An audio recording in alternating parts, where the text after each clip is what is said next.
Muy buenas noches, bienvenidos una vez más a Legítima Defensa, segunda dosis, como todos los domingos a las 20 horas. Ya este programa está por cumplir un año, esta edición de Legítima Dominical. En la noche de hoy vamos a intentar dilucidar, echar un poquito de luz con nuestros invitados sobre las posibilidades reales de que Uruguay avance hacia un tratado de libre comercio con China, en un contexto de un Mercosur donde no aparece con mucho respaldo para esta medida, incluso puede generar tensiones. Lo cierto es que el estudio de factibilidad o de prefactibilidad que había anunciado el presidente el año pasado, que pensaba concluirse a fines del año pasado, concluyó hace pocas semanas. Aparentemente hay una suerte de dictamen positivo y Uruguay ingresa en las negociaciones con China. Sobre este tema hay mucho que conversar. Primero, la conveniencia o no de un tratado de libre comercio con la potencia y la nación más poblada del mundo. También hay que ver las posibilidades reales de que ese tratado se pueda concretar considerando la situación del mercado común del sur.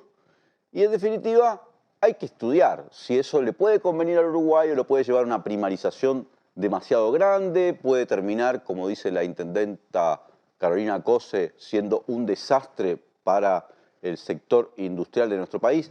Pero de todo eso vamos a hablar hoy con tres invitados especialistas sobre estos temas. Nos acompaña hoy el profesor Marcos Soto, decano de la Escuela de Negocios de la Universidad Católica del Uruguay, el profesor Damián Rodríguez, del Programa de Estudios Internacionales de la Universidad de la República, de la Facultad de Ciencias Sociales, y el senador Daniel Cayani. Así que vamos a la introducción y enseguida conversamos con nuestros invitados.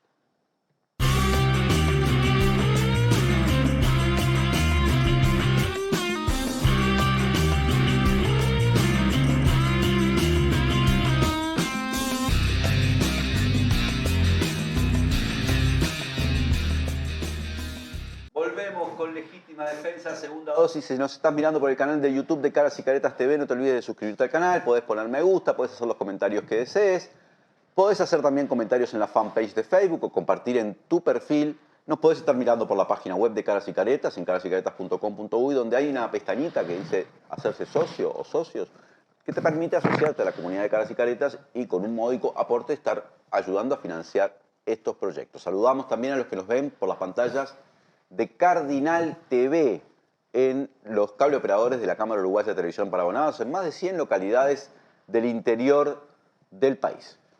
Bienvenido, profesor Marcos Soto. Gracias por acompañarnos, gracias por estar acá. Por favor, gracias por la invitación y buenas noches a toda la audiencia. Bienvenido, Damián Rodríguez. Gracias también por acompañarnos y compartir con nuestra audiencia un poquito. Vamos a intentar echar luz sobre esto, ¿no? Tengo varios profesores y un senador, al que también le doy la bienvenida. Bueno, muchas gracias. Un gusto estar un domingo con ustedes. Daniel Cayani. Ha estado varias veces en nuestro programa, pero es difícil tenerlo presencial, porque Daniel, que es un senador muy orientado a las cuestiones internacionales en el Parlamento, muchas veces lo invitamos cuando va de observador en una elección, y siempre, cuando vuelve, tiene que quedar encerrado, con el hisopado. Antes. Ahora tenemos 3 vacunas, no pasa nada. Nos tiene que sacar, por Zoom lo tenemos que sacar, porque es un viajero frecuente. Bueno, primero Marcos Soto. Habíamos conversado ya el año pasado la posibilidad de tener un análisis sobre esta posibilidad de un tratado de libre comercio con China contigo, pero lo habíamos dejado nosotros mismos, lo habíamos como postergado esta instancia porque, bueno, el estudio de factibilidad que se había anunciado para fin de año no estuvo a fin de año. No sé si eso es un elemento, si eso es un dato que nos permita a nosotros sugerir que China, por ejemplo, no le dio el alto nivel o la importancia que tal vez le estábamos dando en Uruguay a un anuncio de este tipo.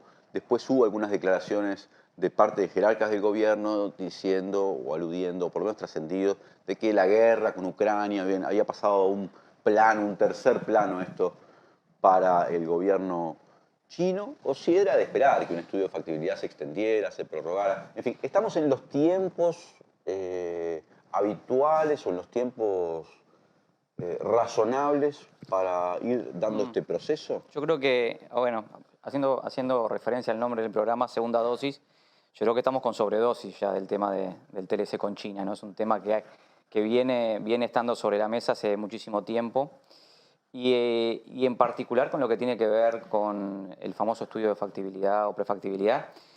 eh, Pasa todo lo que acabas de comentar. Y yo creo que uno de los grandes problemas que tuvo todo este proceso fue la carencia de información.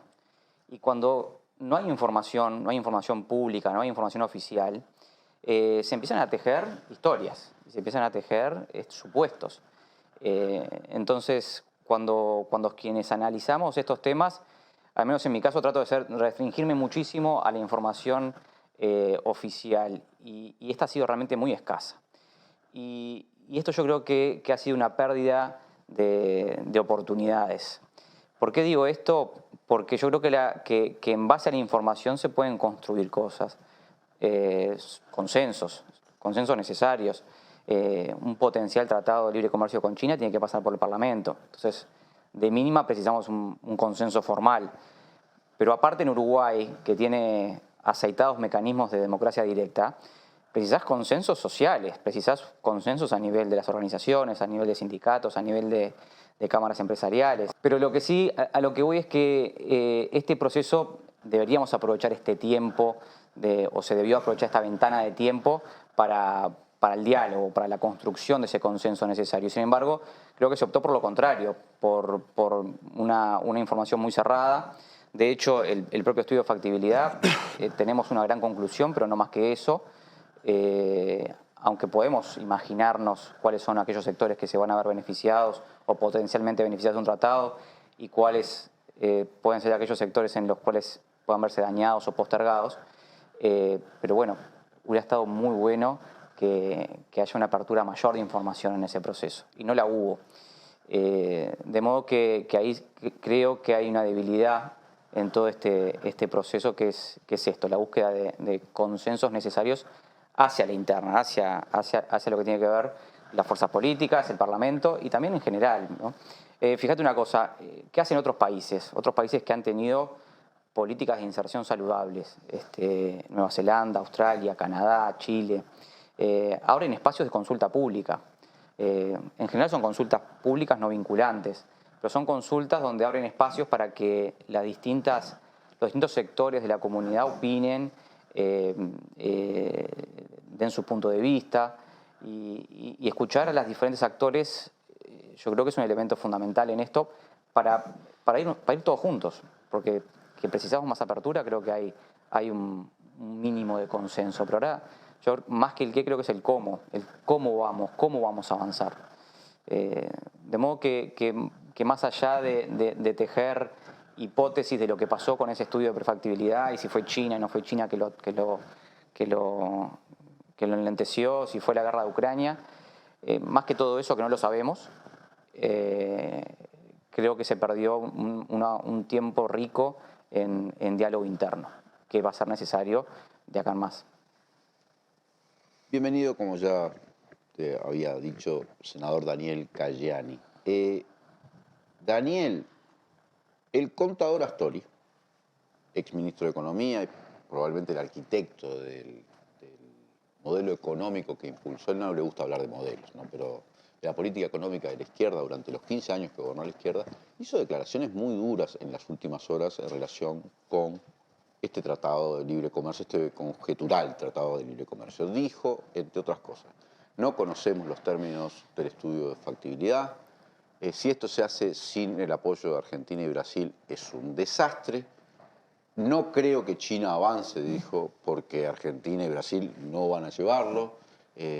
Fue duro de verdad, ¿no? Y no podemos decir que Astori es una persona que esté en contra a priori de hacer tratados de libre comercio o acuerdos amplios comerciales con otros países. Las propias discusiones internas del Frente Amplio a lo largo de los últimos años han mostrado que Astori en general tiene una posición proclive a buscar este tipo de instrumentos o herramientas. El Frente Amplio en este momento está requiriendo información, ha conseguido que las autoridades, el presidente, Cancillería, el Ministerio de Economía, les dé una idea de qué es lo que se está en este momento trabajando, qué dice el estudio de factibilidad, qué es cómo van las negociaciones, hacia dónde van?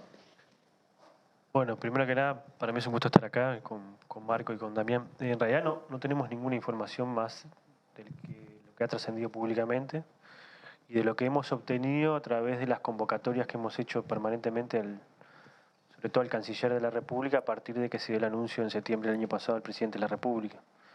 Y que fue todo muy complicado desde el punto de vista de acceder a esa información. De hecho, hasta febrero de este año no se había hecho pública la carta que teóricamente China, por lo menos el embajador chino en Uruguay, daba el aval para poder trabajar en el estudio de prefactibilidad o de factibilidad, como en realidad se le dice. Así que por ahora no tenemos ninguna información. Y eso, sin duda, yo creo, comparto con Marco, que es parte de una debilidad democrática, ¿no? Porque en realidad no tener información sobre algo que, en el caso de poder concretarse, va a tener consecuencias no solamente para nosotros, sino para las futuras generaciones, creo que se genera cierta, por lo menos, nivel de preocupación aún mayor. Pero además creo que también se ha realizado como incluso de espaldas a la propia coalición de gobierno. Es decir, si esto le pasara solo a la oposición, al sector académico o al sector productivo, pero bueno, por lo menos quienes gobiernan tienen una idea, uno no lo puede compartir, pero sería entendible. Pero en este caso ni siquiera la propia coalición de gobierno tiene como una información más por lo menos integral sobre la situación. Y creo que ahí hay un problema importante. Después creo que hay otros problemas que tienen que ver con el contexto regional y nacional, que sin duda son por lo menos variables que todavía no están relativamente resueltas para ver si se puede avanzar en la concreción de un acuerdo. Uno no sabe si esto se demoró por China o por Uruguay. Lo que sí es verdad es que al mismo momento que Uruguay firmó la posibilidad de comenzar negociaciones para un estudio de factibilidad, lo hizo al mismo tiempo que en Ecuador, ¿no? Que el gobierno de Guillermo Lasso en Ecuador. El gobierno de Guillermo Lasso en enero de este año culminó las negociaciones de factibilidad, firmó un memorándum de entendimiento y ya están negociando un acuerdo comercial con China. Uruguay no. No sabemos si es por la parte uruguaya o por la parte china, pero lo que es verdad es que en algunos se avanza y en otros no. Y sin duda creo que eso también genera una preocupación. Y después creo que también es importante tener en cuenta algunos aspectos que hacen a la situación internacional. Yo creo que sin duda esta situación de haber conformado un estudio de factibilidad, los anteriores gobiernos ya habíamos llegado al mismo momento, ¿no? En términos más generales, para explicarlo más en criollo, es como si uno cuando va a sacar la libreta de conducir, se tiene que hacer primero el examen médico, después tiene que hacer el examen práctico y el teórico. Bueno, nos hicimos el examen médico, ¿no? Nos dieron más o menos los resultados acordes a que podemos sacar la libreta y ahora vamos a empezar a hacer los estudios teóricos y prácticos para poder si podemos sacar la libreta. Hasta ese momento Uruguay ya había llegado con el gobierno del Frente Amplio y con este gobierno. En general el teórico lo salva a todo el mundo, ¿no? Y bueno, el problema es el práctico. Yo tengo amigos que lo perdieron, pero bueno, eso Yo cuando di el teórico decía cosas así, si te encontrás una señora en la esquina, ¿qué haces? ¿La atropellás o no la atropellás? Dije, esto es increíble, pero bueno, las preguntas no va a ser el esas. primer caso que alguien pueda perder el teórico, pero a lo que voy es, me parece que lo importante aquí es ver en qué momento estábamos. En realidad todo esto va a llevar un tiempo muy importante. Todavía no se conformaron los equipos negociadores, no hay un memorándum de entendimiento. Sí hay una señal oficial del Ministerio de Economía o de Comercio chino diciendo que en realidad se habían culminado las negociaciones, pero también ofreció la posibilidad de avanzar en bloque, es decir, con el Mercosur. Y eso por lo menos no fue lo que terminó, por lo menos evidenciándose en la última cumbre de presidentes y sobre todo el posicionamiento de Uruguay creo que fue un poco confuso. Entonces creo que sin duda hay por lo menos hay todavía un tiempo prudencial para tener en cuenta. Y creo que hay algo que decía Marco que me parece que es importante, es decir, cómo se acoplan aquí los elencos políticos, porque si esto es algo que se va a empezar a negociar ahora y quizás el próximo gobierno lo termine, me parece que sería importante hoy que los equipos técnicos de cada uno de los partidos políticos, del Partido Colorado, del Partido Nacional, del Partido Independiente, del Frente Amplio, puedan también ir siguiendo y participando en la negociación en términos de deudores para también conocer un poco más qué es lo que se está, por lo menos, avanzando en ese sentido, si en caso de que se llegue a avanzar. Damián Rodríguez, te voy a hacer primero una pregunta. Un estudio de factibilidad, ¿no? Así para legos. Para personas que no saben, Alicia, bueno, agarramos un país que tiene más de 1.000 millones de habitantes y un país que tiene 3 millones de habitantes. Una superpotencia, probablemente disputando el carácter de ser en breve la primera potencia económica mundial, o por lo menos estar ahí, a par de Estados Unidos y China son las principales potencias, y un país que es un barrio de San Pablo, diría Pepe Mujica, ¿no? Desde el punto de vista de la factibilidad, yo me imagino que el gobierno chino observa y dice, bueno, no hay nada que produzca Uruguay que nos genere a nosotros un problema en un sector, o sea, una competencia tal que ese sector pudiese desaparecer, o, en fin.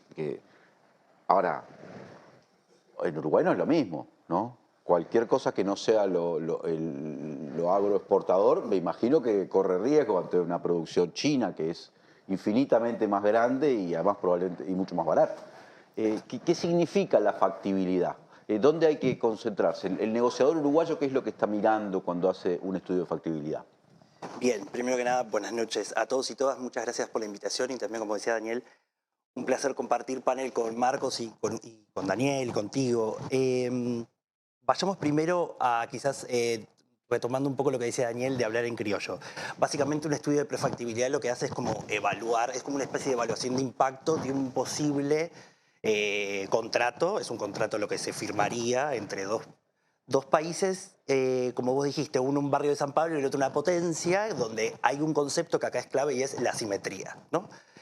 No solo es una cuestión de escala, sino también lo que tiene que ver con la especialidad tecnológica, ¿no?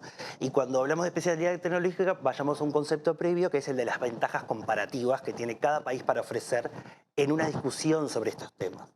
Básicamente, acá vamos a ver ganadores y perdedores, y en un intercambio comercial de estas características, así como discutimos cuando discutimos el Tratado de Libre Comercio con Estados Unidos, ahora también estamos discutiendo que un intercambio en términos heparinos de centro-periferia, ¿no? Esto básicamente es, bueno, Uruguay no se acerca a la frontera tecnológica, no ha logrado diversificar su canasta exportadora, dependemos básicamente de la exportación de commodities, de bienes primarios, que es básicamente lo que China precisa justamente para abastecer, ¿no? Está intentando asegurar no solo su seguridad alimentaria, sino también energética. Después podemos hablar de cómo China ha reconfigurado la economía política latinoamericana en ese sentido. Uruguay no es la excepción, claramente. Pero sí, lo que harían los equipos negociadores es básicamente minimizar los impactos de, por ejemplo, una China que negocia en los mismos términos que negociaba Estados Unidos un tratado de libre comercio, porque las reglas de la Organización Mundial de Comercio son las mismas para todos. Entonces acá el negociador uruguayo debería tener cuidado, por ejemplo, en compras públicas, es decir, las empresas chinas van a competir en las mismas digamos, características que las empresas uruguayas en cuanto a licitaciones. Estamos hablando de propiedad intelectual, estamos hablando de una China que hoy en día es una hegemonía tecnológica, ¿sí? Y que en realidad hoy en día está patentando todo lo que es la invención. Pensemos que toda esta transición a lo que es la economía tecnológica digital, no solo Asia, sino China la está protagonizando. Entonces, pensemos que cuando hablamos de asimetrías, cuando hablamos de estudios de prefactibilidad, entre una gran economía y una pequeña economía, lo que se está limitando a largo plazo es el margen de implementación de política pública. Vos lo que haces acá es restringir la autonomía que tiene un país chico como Uruguay para poder desarrollar esto a largo plazo. ¿Por qué digo esto? Y voy a tomar algo que decía Marcos que me pareció muy bueno, y es lo del consenso. Es muy difícil construir consenso sobre la inserción internacional. Y cuando hablamos de inserción internacional, estamos hablando de una política pública. Entonces, y cuando hablamos de política pública, estamos hablando de una política pública que tiene una característica muy peculiar respecto a otras, ¿no? Por ejemplo, Daniel lo sabe, lo que se discute en el Parlamento. Cuando nosotros vayamos a discutir la pertinencia de un tratado de libre comercio con China, es cuando el tratado ya llegó cerrado al Parlamento, ¿no? Esto me parece que es importante. Retomemos el concepto de cuán democrática es la política exterior en términos constitucionales. Digo esto porque la discusión sobre un tratado de libre comercio con Estados Unidos durante la administración de Tabaré Vázquez tuvo las mismas características, ¿no? Conocimos la información del tratado cuando una vez esto se envió los equipos negociadores habían terminado sus reuniones y esto se había enviado al Parlamento. Es decir, no llega al Parlamento, llega primero un tratado bilateral de inversiones, después, recordarán, en el 2007, esto termina zanjado con el famoso TIFA, el acuerdo marco, ¿no? Pero digo que en realidad el proceso de discusión pública es básicamente similar porque la Constitución establece eso. Básicamente esto es una potestad que tiene el presidente, que tiene el canciller y algunos ministros, bueno, sobre todo de Economía y Industria y obviamente en el caso uruguayo el de Ganadería, nada más y nada menos. Pero después la información con respecto a en qué momento uno puede establecer lo consultivo, no la consulta pública que muchas veces no es vinculante. En qué momento uno va a invitar a esos actores que básicamente son los que después, si en todo caso decidimos cambiar nuestra matriz de inserción internacional, que ya tiene bastantes años, son un poco los que van a sufrir la externalidad no negativa de estos acuerdos que son totalmente asimétricos. Cierro con esta idea. Pensemos la política internacional como política pública, pero no únicamente como eso que es comercio y lo que se comercializa. Porque hoy en día la agenda de inserción internacional de un país es mucho más que comercio y pensemos además que la inserción internacional es lo mismo que estar hablando del modelo de desarrollo. Cuando nosotros pensamos que se va a firmar un tratado de libre comercio por fuera del Mercosur, pensemos que el patrón de los modelos de desarrollo, o el modelo de desarrollo que Uruguay tiene, se va a ver modificado, ¿no? Marco, me queda claro por lo que dice Damián, también es algo que alguna cosa podemos intuir, que a China le interesan fundamentalmente nuestros commodities, llamémoslo así, la ganadería, la soja, en fin, y bueno, la energía. Habría que ver qué es de energía que Uruguay puede aportar, porque bien, la energía, ¿no? Ahora, ¿qué pasa? ¿Qué es la experiencia? A mí me decían economistas con los que estuve conversando para poder charlar, entrevistarlos a ustedes, decía, un tratado de este tipo es extremadamente primarizante, ¿no? Y si uno después no dirige esa rentabilidad, de alguna manera, ese beneficio que tienen los sectores primarios, hacia, por ejemplo, no sé, ciencia, tecnología, educación, termina todo el mundo, no sé, ordeñando vacas. No hay posibilidad de otra cosa porque es muy primarizante. Este tratado tiene ese riesgo, tiene el riesgo de desmantelar cualquier posibilidad, digamos, industrial. Cuando uno analiza matrices de riesgo, sí, es uno de los riesgos que puede, ¿no? Ahora, uno tiene que analizar qué probabilidad hay de que eso ocurra. Yo creo que es un escenario, no es el más probable. ¿Por qué digo esto? Uno, porque ya es un camino que Uruguay ya viene transitando. De hecho, China se lleva el 60% de nuestra producción de carne, hoy ya, sin tratado. De modo que es más un desafío que tendremos a futuro de ver cómo profundizamos nuestra diversificación en verticales productivas, más que este instrumento en sí nos primarice. En cuanto a cómo distribuimos los resultados o los beneficios, también es algo que ya venimos con el mismo dilema. ¿Qué pasó en el último año? ¿Qué pasó en los últimos 2 años en Uruguay? Es esto. Es decir, que el agro explotó por el... El agro explotó y la masa salarial cayó. Entonces, no son problemas nuevos. Lo que uno cuando analiza, y por ahí un poco diferente con lo que decía Damián, si uno analiza estrictamente desde el punto de vista comercial, yo creo que hay 2 elementos. Uno es que China es una economía complementaria a la uruguaya. Es decir, ellos producen cosas que nosotros no producimos y nosotros producimos cosas que ellos precisan. Eso por un lado. Y en segundo lugar, las diferencias de escala son tan abismales ya hoy que cualquier política de protección que tengamos hoy para nuestra industria no funciona como barrera. No sé si me explico. Es decir, hoy nuestra política arancelaria más la tasa consular, etcétera, serán 14, encarecerá un 20% el producto chino en Uruguay. Bueno, las diferencias de escala son mucho mayores hoy ya. Entonces, tampoco es que tengamos sectores hiperprotegidos a la competencia china. Yo creo que estamos expuestos, porque Uruguay, entre otras cosas, no restringe los procesos importadores. Hay libertad de importación. De modo que el TLC con China yo creo que profundizaría algunos caminos que Uruguay ya transita y funcionaría en el futuro como un escudo competitivo cuando la marea baje. ¿Esto qué quiere decir? Cuando la demanda de nuestros productos bajen, los importadores chinos van a decir, che, ¿compro carne a Uruguay o le compro carne a Australia? Y ahí van a entrar a competir. Hoy esa situación no está planteada porque hay mucha demanda. Entonces compran de todos lados. Pero el tratado entiendo que puede llegar a funcionar en el futuro como un escudo a nuestra producción.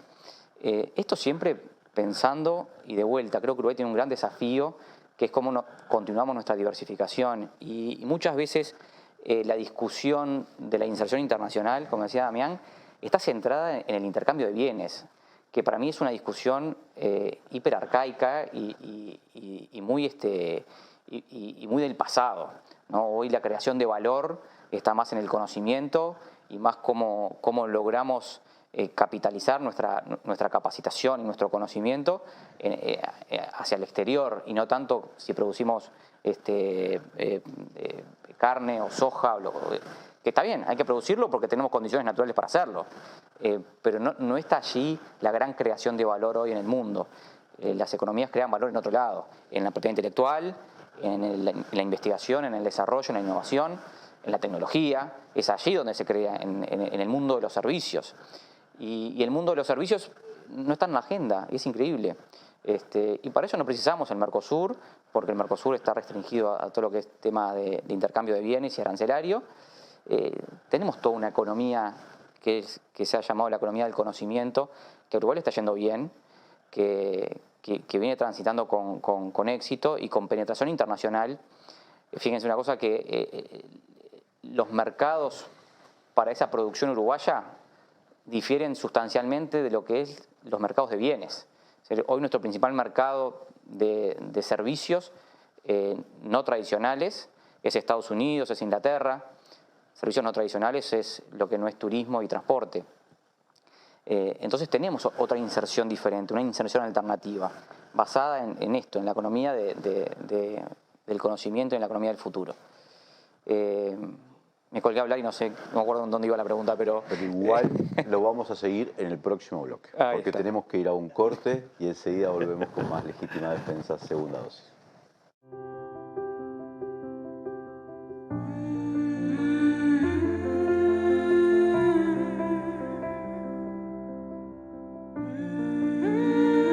Vos agradecés contar con el mejor equipo médico. Nosotros te agradecemos por elegirnos, brindándote cada vez más atención humana, innovación y beneficios. Afiliate por el 1444 o en casmu.com.uy. Casmu, estamos para cuidarte. La reforma de la seguridad social que propone el gobierno va en contra de los intereses de los trabajadores y trabajadoras. Aumentar la edad, bajar las jubilaciones y privatizar. El verdadero problema del sistema es la asistencia a la caja militar y el fracaso de las AFAP. Esta reforma no es técnica, es ideológica.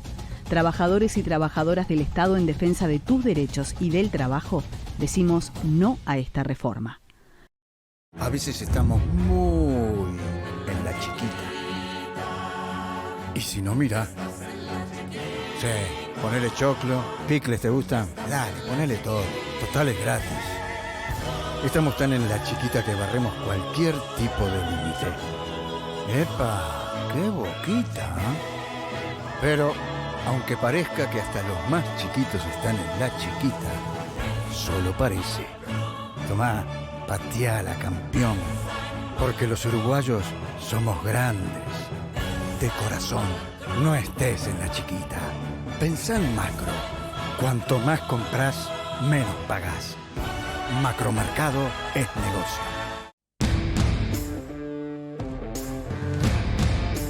Bueno, hoy ONAPU ha hecho esta movilización y tiene como objetivo llamar la atención de las autoridades y la opinión pública como medidas de urgencia que estamos planteando de que ese 3% se pague no en agosto como está planteado, que sea como un aumento real de jubilaciones y pensiones. La otra cuestión que estamos planteando es una canasta de invierno y también cómo compensamos lo que se perdió con la BPC por parte de las jubilaciones y pensiones mínimas.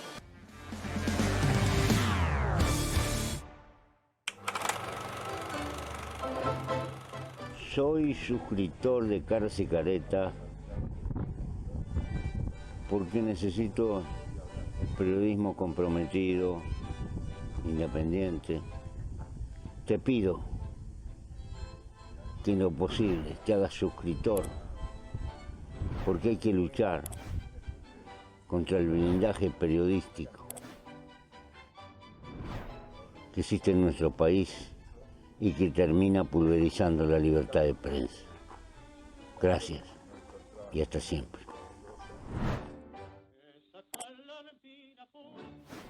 Volvemos con Legítima Defensa, segunda dosis. Gracias a todos y todas los que nos están acompañando. Daniel Cayani, ¿vos considerás que avanzar así en un tratado de libre comercio con China, tal como está planteando ahora el gobierno, nos deja fuera del Mercosur?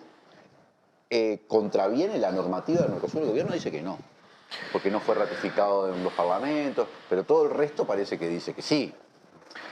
Yo creo que lo que pasa con esto es que rompe un consenso básico que hubo en Uruguay de hace 30 años, que es todos los partidos políticos, aunque hubo algún diputado que no lo votó, dijeron que querían ingresar a un pacto regional que básicamente tenía determinadas reglas. Y ahora el gobierno está rompiendo ese consenso, porque en realidad, con la lógica de avanzar en la flexibilización, lo que está haciendo es poniéndose afuera y diciendo, yo estoy adentro, pero sigo avanzando. Y creo que eso es complejo desde el punto de vista, primero para el Uruguay en términos más... ¿Pero hay dos bibliotecas en esto o es una interpretación? Hay muchas visiones, Jurídicas, hay unas que te dicen que en realidad la norma no está internalizada, pero en realidad cuando se definió la norma no se planteó que tenía que internalizarse y por tanto vale. Ahora, en derecho internacional lo que vale es lo que se acuerda en términos políticos. Y si hay un consenso de pertenecer a un barrio y tener determinadas lógicas, y es verdad, y ahí es como decía Fernández Huidobro, todos somos iguales, pero hay algunos más iguales que otros, y eso a Uruguay le sucede en el Mercosur, porque todos somos iguales y valemos un voto, pero hay un voto de Brasil y hay un voto de Paraguay, ¿no? Si valen lo mismo, pero no pesan lo mismo. Entonces creo que ahí sin duda hay elementos que son complejos. ¿Por qué? Porque al que menos le sirve que se imponga una lógica de los hechos consumados es Uruguay. Al Uruguay le sirve un Mercosur que funcione mejor, que tenga reglas claras y que se respeten, por lo grande y por lo chico. Ahora, si el chico negocia como si fuera grande, en el barrio te puede pasar que a veces te pega una trompada el más grande y te emboca. Entonces creo que ahí hay una complejidad. Cuando Brasil baja el arancel externo y después el Mercosur adopta, ¿no? Sí. Me parece importante. Yo creo que no hay dos lecturas. Es decir, Uruguay asumió un compromiso de integrar una unión aduanera. Para que la gente entienda, es como un gran cinturón que une a los 4 países. Un paraguas. Y para Un paraguas. Un paraguas, una muralla. Y para atravesar esa muralla, cualquiera que quiera entrar tiene que pagar el mismo arancel. Es una política común frente al resto del mundo. Es verdad que hay excepciones, pero son excepciones. Es decir, tenemos una política común frente al resto del mundo y a eso nos comprometimos, sintetizada en un arancel externo común. De modo que la famosa decisión 32/2000 que se habla de que dice que los estados no pueden negociar con terceros bloques o países, es una mera redundancia a lo que ya teníamos. Y por eso no fue internalizada en los países, porque es redundante a la normativa de Mercosur. Es decir, entonces... ¿Pero no es la base de cualquier bloque comercial? No, porque sí, podría haber un bloque comercial que no... Pero en una zona aduanera sí. Ahora lo que voy es, si a Uruguay no le sirve, que se vaya del bloque regional. Y negocia, es decir, nadie le prohíbe irse del Mercosur a Uruguay. Es una decisión de política. Pero eso no es una locura. Claro, o sea, mirándolo así. Claro que es una locura. Estamos hablando de Argentina y Brasil, ¿no? Claro que es una locura desde el punto de vista político. Por eso los países avanzaron hasta donde avanzaron. Una cosa es flexibilizar el bloque regional, otra cosa es ponerse afuera del bloque regional y negociar como si eso no existiera. Y eso es lo que está haciendo este gobierno y sobre todo el presidente de la República, y creo que es complejo, porque está jugando con fuego. Porque en realidad Que Brasil baje el arancel externo común de manera unilateral, pero que por lo menos lo fundamenta en la situación de la pandemia, tiene un fundamento jurídico. A nosotros nos podrá gustar más o menos, pero tiene un fundamento en el derecho de los tratados. Ahora, lo que está haciendo Uruguay no tiene ningún fundamento jurídico, y menos político, porque me parece que ahí se está rompiendo un consenso de inserción internacional que el Uruguay tenía, que era, bueno, avanzar en el bloque regional, intentar buscar niveles de avance en la agenda externa común y en caso de que haya encontronazos entre los países, tener determinado nivel de flexibilidad, como se hizo con México y Uruguay. Uruguay pidió un waiver, negoció con México y sigue dentro del bloque regional. Eso mejoró las condiciones de ingreso de algunos productos de Uruguay a México, sin duda. No fue la panacea, pero fue algo que se autorizó en el marco.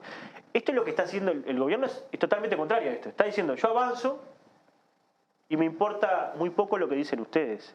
Y creo que eso es complejo, porque para el Uruguay la región es fundamental.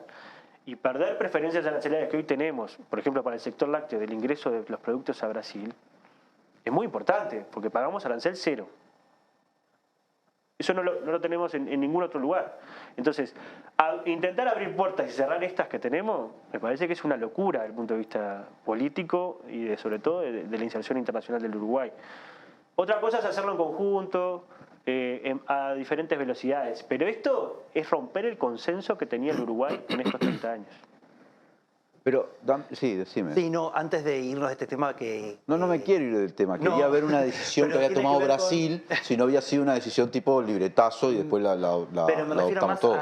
Bueno, estaban los tres de acuerdo menos nosotros, ¿no? Que además nosotros habíamos dicho que estábamos de acuerdo y después cuando no nos llevaron la otra propuesta dijimos que no estábamos de acuerdo. O sea, eso es el panorama de la inserción. Estamos muy aislados, pensás vos, del Mercosur. Vos venís declarando eso en los últimos días. Sin duda, sin duda. Cada vez más aislado desde el punto de vista... ¿Uruguay no firmó el comunicado? El comunicado, no. Es una declaración que se volvió comunicado y es la cuarta vez que sucede y creo que además es una forma también de intentar marcar una diferencia. Que eso es porque la declaración es una declaración, no tiene más efecto que eso.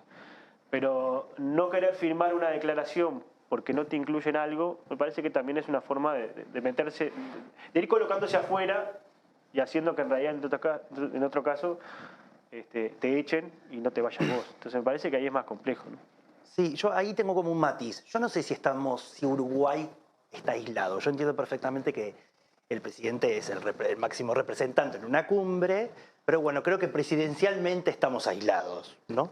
Me parece importante porque Uruguay acordó sobre todas las agendas que se presentaron, agendas muy importantes, ¿no? Iniciar un acuerdo con Singapur, ir hacia un acuerdo con Indonesia, profundizar el acuerdo con la Unión Europea, renovar los fondos para FOSEM, que no es nada menor, y a Uruguay le sirve y a Paraguay y mucho. Me parece que hay determinadas agendas donde Uruguay sigue participando más allá de la postura presidencial, particularmente en lo que tiene que ver con la agenda externa. Yo quiero volver si me permitís, a algo que comentaba Marcos, y primero Daniel y después Marcos.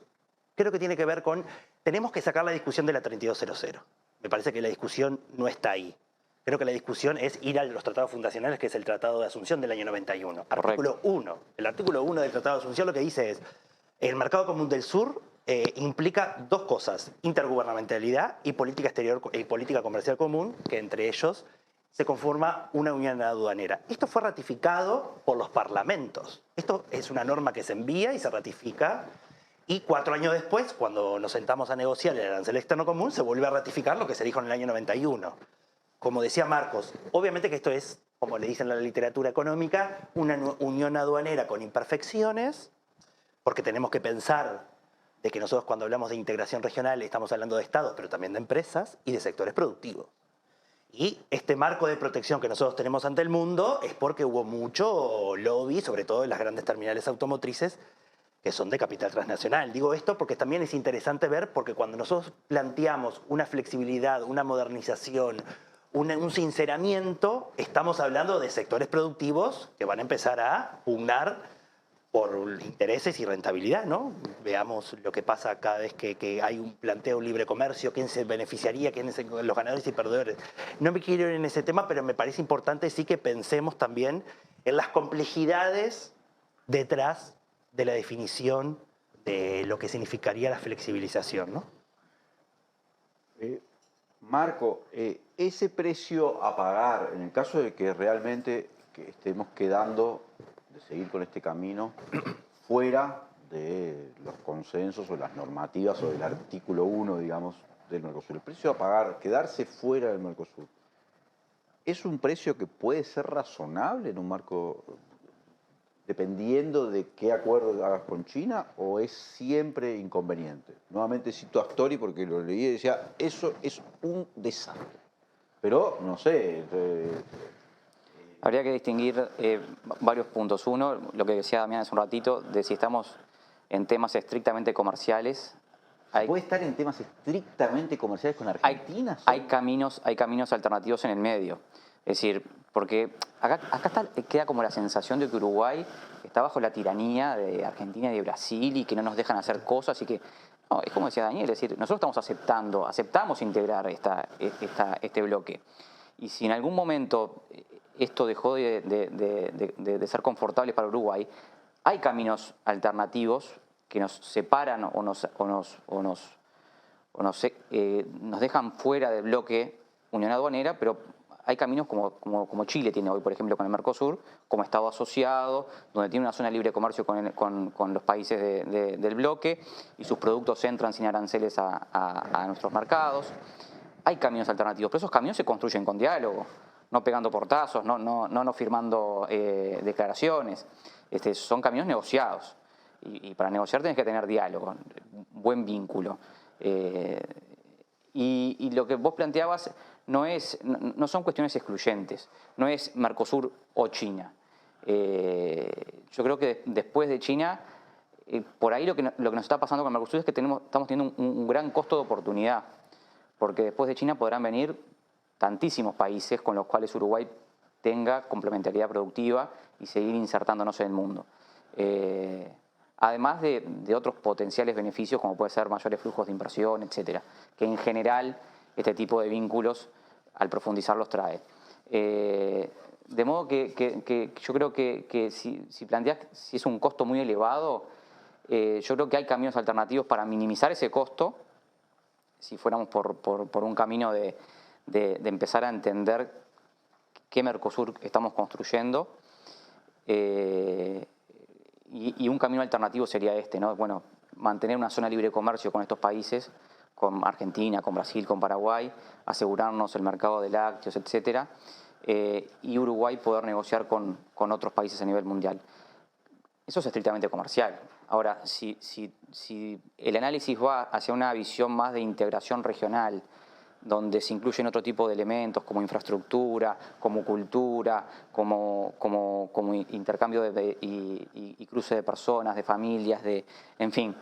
Obviamente eso excede muchísimo lo comercial y el Mercosur ha trabajado, porque eso es un trabajo ciego, que no se ve a veces, pero hay muchísimo trabajo por fuera de lo comercial dentro del Mercosur que hemos avanzado, acreditaciones de posgrados, de profesiones, en fin, es decir, ¿por qué? Porque somos hermanos, entonces esto es normal que las personas transiten por nuestros países y se radiquen y migren. De modo que hay como dos grandes vertientes allí. Yo creo que si hay algo que se le puede reconocer a este gobierno en todo esto es que pone el tema sobre la mesa, no está mirando para el costado y está sacudiendo un poco la discusión. Si esto termina en algo fructífero para nosotros, creo que es una construcción que tenemos que nos debemos los uruguayos. Y no es delegable ni en el presidente y no es delegable con terceros países.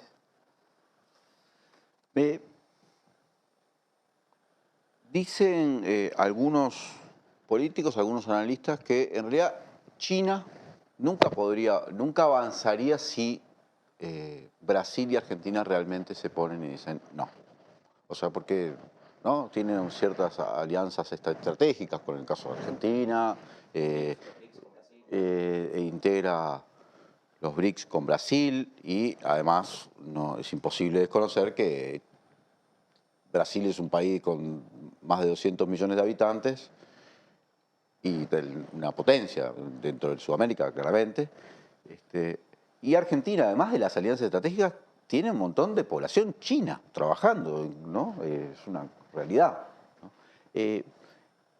¿Puede ser esta idea, este tratado, esta búsqueda de un acuerdo comercial con China, de China con Uruguay, puede ser un mecanismo que busque China para ingresar a los mercados del Mercosur, como utilizar Uruguay como un puente o una puerta de entrada? O sea, ¿tiene sentido? No tenemos ni idea de eso.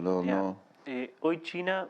Porque de repente, ¿por qué te pregunto esto? Porque de repente China te dice, no, pero si vos te vas del Mercosur ya no me interesa tanto, no lo sé. Porque... Hoy China ya tiene un intercambio comercial con Brasil, Argentina y Uruguay en términos de millones de dólares, ¿no? 100.000 son con Brasil, 14.000 con Argentina y el resto con Uruguay. O sea, ya tiene un intercambio comercial y tiene una agenda muy importante, es decir, la de los BRICS ampliados, porque ahora Argentina... porque además Argentina ahora tiene, con el apoyo de China, tiene negocios, está invitado a la BRICS. Inversiones en espacios de energía nuclear, los swaps, que son asistencia financiera importante para Argentina en un momento complicado. Es decir, China tiene una presencia fundamental y creo que parte de poder poner una mano en el Cono Sur es por lo menos también sacarle un socio estratégico a Estados Unidos, ¿no? Porque este gobierno, en los primeros años por lo menos de sus primeros meses de trabajo, fue casi el alumno cero falta en ese sentido, sobre todo con la administración Trump. Después, cuando cambió con la administración Biden, creo que ahí hubo un error, por lo menos de cálculo acerca de la reelección de Trump o no, pero me parece que sin duda ahí hay un escenario donde China está disputando geopolíticamente un espacio. Ahora, yo creo que lo importante es ver qué le sirve al Uruguay y qué le sirve a la región, porque qué le interesa a China, bueno, le compete sobre todo a los chinos. Nosotros tenemos que ver qué nos sirve a nosotros. Yo creo que ahí, y volviendo a la pregunta que le hacías a Marco acerca de la dependencia, es decir, es verdad que quizás nosotros tenemos una economía ya primarizada, más allá que el sector cárnico tiene un grado de industrialización importante, ¿no? Que creo que eso también es importante y a veces no se dice. Pero creo que lo importante aquí es, nosotros vamos a tener casi el 30 y pico % del comercio de bienes, y quizás más en caso de realizar un acuerdo comercial y bajar un poco los aranceles, con una zona del mundo donde en realidad, en el caso de que ellos se enfermen, nosotros vamos a tener grandes problemas económicos. Y esto nos pasó con nuestra inserción internacional en la década del 90 con el Mercosur, donde teníamos casi el 80% de nuestras exportaciones estaban en el bloque regional. Brasil y Argentina se complejizaron y nosotros tuvimos una crisis, no solo desde el punto de vista exportadora, sino también una crisis interna. Entonces creo que sin duda eso es un elemento que hay que analizar, sobre todo en el largo plazo. ¿Cuánto de esto tiene el estudio de factibilidad que hizo Uruguay con China? No sabemos. Sería bueno conocerlo, porque a mí Pero hay otro problema en realidad. 2019, cifras de 2019, Uruguay 21. Uruguay tiene casi 270 empresas que le exportan a China. 2019, seguramente esto va a haber cambiado, porque en realidad, pero es el último año normal en términos de exportación. Al Mercosur casi es 3 veces más, casi 900 empresas. Y si vos analizás el tipo de empresas, unas son las grandes, ya consolidadas, algunas transnacionalizadas a China, y otras son las pequeñas y medianas empresas industrializadas al Mercosur. Entonces, si nosotros queremos ser un país que trate sobre todo de diversificar nuestras exportaciones y sobre todo que no solo las grandes empresas que puedan exportar, sino también las pequeñas y medianas empresas. El Mercosur es un escalón más para eso. No solo para insertarnos como Mercosur en un mundo cada vez más complejo, sino también para que nuestras pequeñas empresas hagan sus primeras experiencias exportadoras y después les sirvan como escala para exportar a otros países. Entonces creo que ahí hay todo también por lo menos una mirada que hay que poner en términos más de visión estratégica, que en realidad es importante. Por supuesto que lo que exportamos al Mercosur es diferente a lo que exportamos al mundo, y por eso siempre hay que tener un pie adentro y otro afuera, pero me parece que también en estas cosas hay que mirar un poco más a largo plazo, porque me parece que también hay parte de nuestro dinamismo económico y también de nuestra inserción internacional y sobre todo nuestro desarrollo económico. Damián, ¿tiene una implicancia geopolítica esto? Porque yo veo como lo mismo, observo un poco lo mismo que Daniel, por lo menos el presidente de la calle Pou, los sectores, digamos, de la derecha uruguaya en general han tenido una visión bastante más cercana a los Estados Unidos, una búsqueda, pero La calle Pou ha intentado avanzar con esto. Cuando estuvo en Inglaterra hace bien poco visitando a Boris Johnson, fue entrevistado por la BBC y le dieron con esto diciendo más o menos ahora vas a pasar a una colonia china. No, pero las preguntas eran durísimas en torno a este punto, mostrando la irritación oficial, casi diría, de los británicos con esta... Uruguay está intentando... por lo menos el gobierno está intentando, digamos, cambiar de eje. Dice, bueno, está como dice Tony Blair, Occidente está en declive, lo que crece es China, y bueno, muerto el rey, viva el rey. Es una cosa así, ese grado de pragmatismo. O sea, es que por mucho tiempo, y acá voy a, quizás como a mi rol más como profesor, siempre le digo a mis estudiantes, es importante siempre analizar los fenómenos de la realidad internacional desde las concepciones teóricas con que se han analizado estos temas. Durante los años 90, cuando la globalización era un auge y era la estructura histórica que condicionó la dinámica de poder en el sistema internacional, bueno, estaba aquella famosa frase de, bueno, es la economía estúpido. Entonces, desde esa visión, las esferas, y cuando digo las esferas, hablamos de las dimensiones de la inserción internacional, se separaron. Una cosa es lo económico, otra cosa es lo social, otra cosa es lo político y otra cosa es lo geopolítico. En ese marco, muchos temas quedaron afuera o no se relacionaron. Yo creo que ahora estamos en un momento donde justamente la geopolítica interpela la interdependencia económica que marcó la globalización. Y nosotros no podemos desatender de que un tratado de libre comercio con China y también con Estados Unidos hubiese existido en el 2006, también tendría implicancias geopolíticas. No conocemos la letra y la letra chica de esa prefactibilidad, pero siempre hay aspectos geopolíticos, no solo en una cuestión de intercambio de bases militares, de presencia militar, sino que tiene que ver con... Exactamente, tiene que ver con, por ejemplo, hoy en día, después de la irrupción justamente de la invasión de la irrupción de la guerra en Ucrania por parte de Rusia, tiene que ver con, bueno, cuál va a ser la dinámica geopolítica de este sistema internacional que está en un momento de transición, como le dicen algunos analistas, del interregno, ¿no? Es decir, en términos gramscianos es como aquella estructura que no termina de morir, esta que no termina de nacer. Hoy en día hay algo que es clave y es la geopolítica desde el intercambio comercial. Esto no va a ser privativo del Y en ese Mercosur. interregno aparecen los monstruos, decía, ¿no? Y bueno, te puedo nombrar varios que quizás vuelvan, pero me refiero más a cómo la geopolítica también hoy en día está basada en los intercambios económicos, ¿no? Tomemos un ejemplo, China y Taiwán.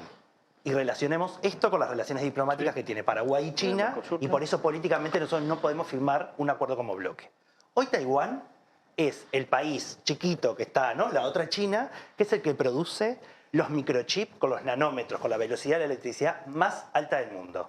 Con lo que precisamos para toda esta transición económica digital, de los autos eléctricos, de las baterías, de los celulares. Todo eso produce Taiwán. Por eso esa gran amenaza que hay en el mar de China y respecto a Taiwán.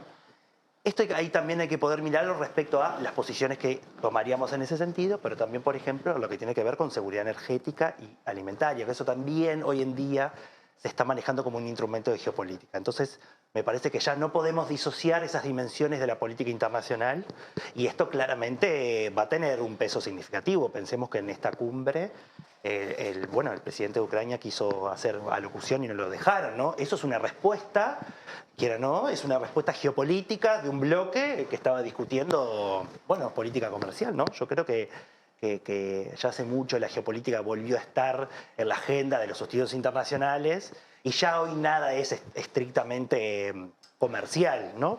Pensemos que estas agendas se han diversificado porque la globalización ha implicado eso, entonces ya cuando hablamos eso de inserción comercial sabemos que esto tiene otras dimensiones y otros impactos y la geopolítica claramente es una, ¿no? Vamos a ir a un corte y enseguida volvemos con el último bloque de esta ronda de análisis sobre el posible acuerdo de libre comercio entre Uruguay y China. Firma Digital Habitat es una plataforma para que todos los usuarios puedan subir, firmar y enviar documentos con la misma validez que la firma presencial, garantizando que todos son quienes dicen ser. Solicitala sin costo en nuestra web e identificate por única vez en cualquiera de nuestros locales para poder firmar desde donde estés. En Habitat, hoy más que nunca, te hacemos la vida más fácil.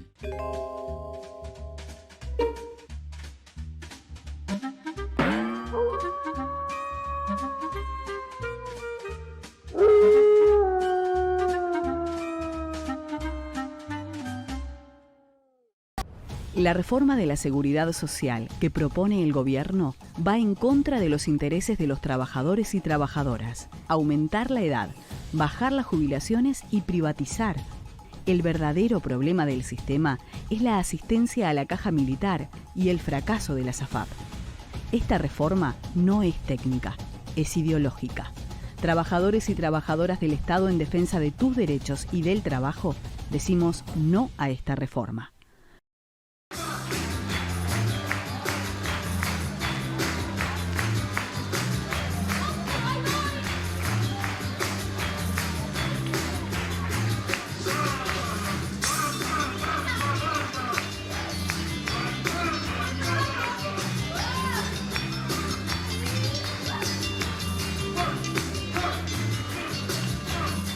En caso de una alerta meteorológica es muy importante estar bien comunicado.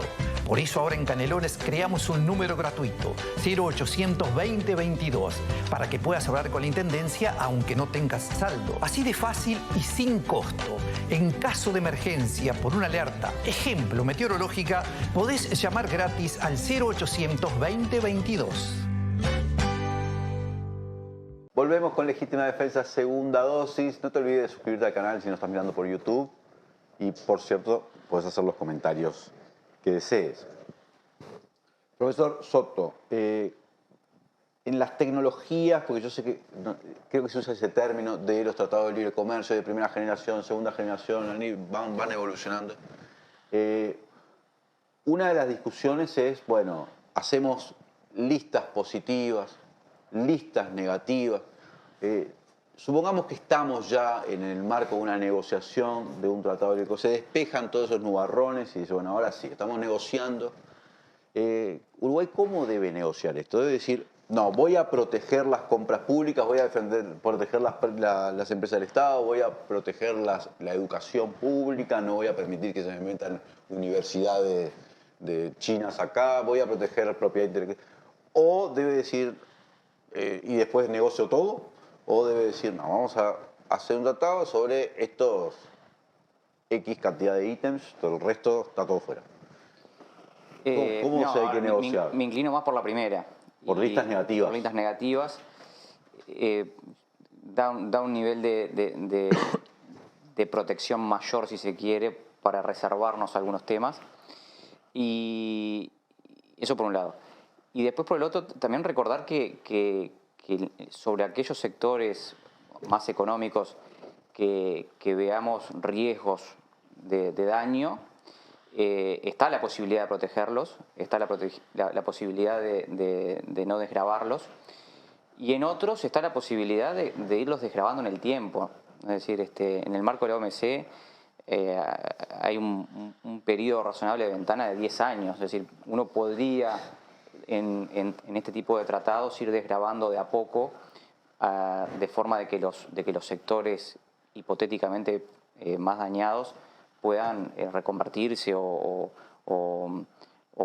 protegerse de algún modo.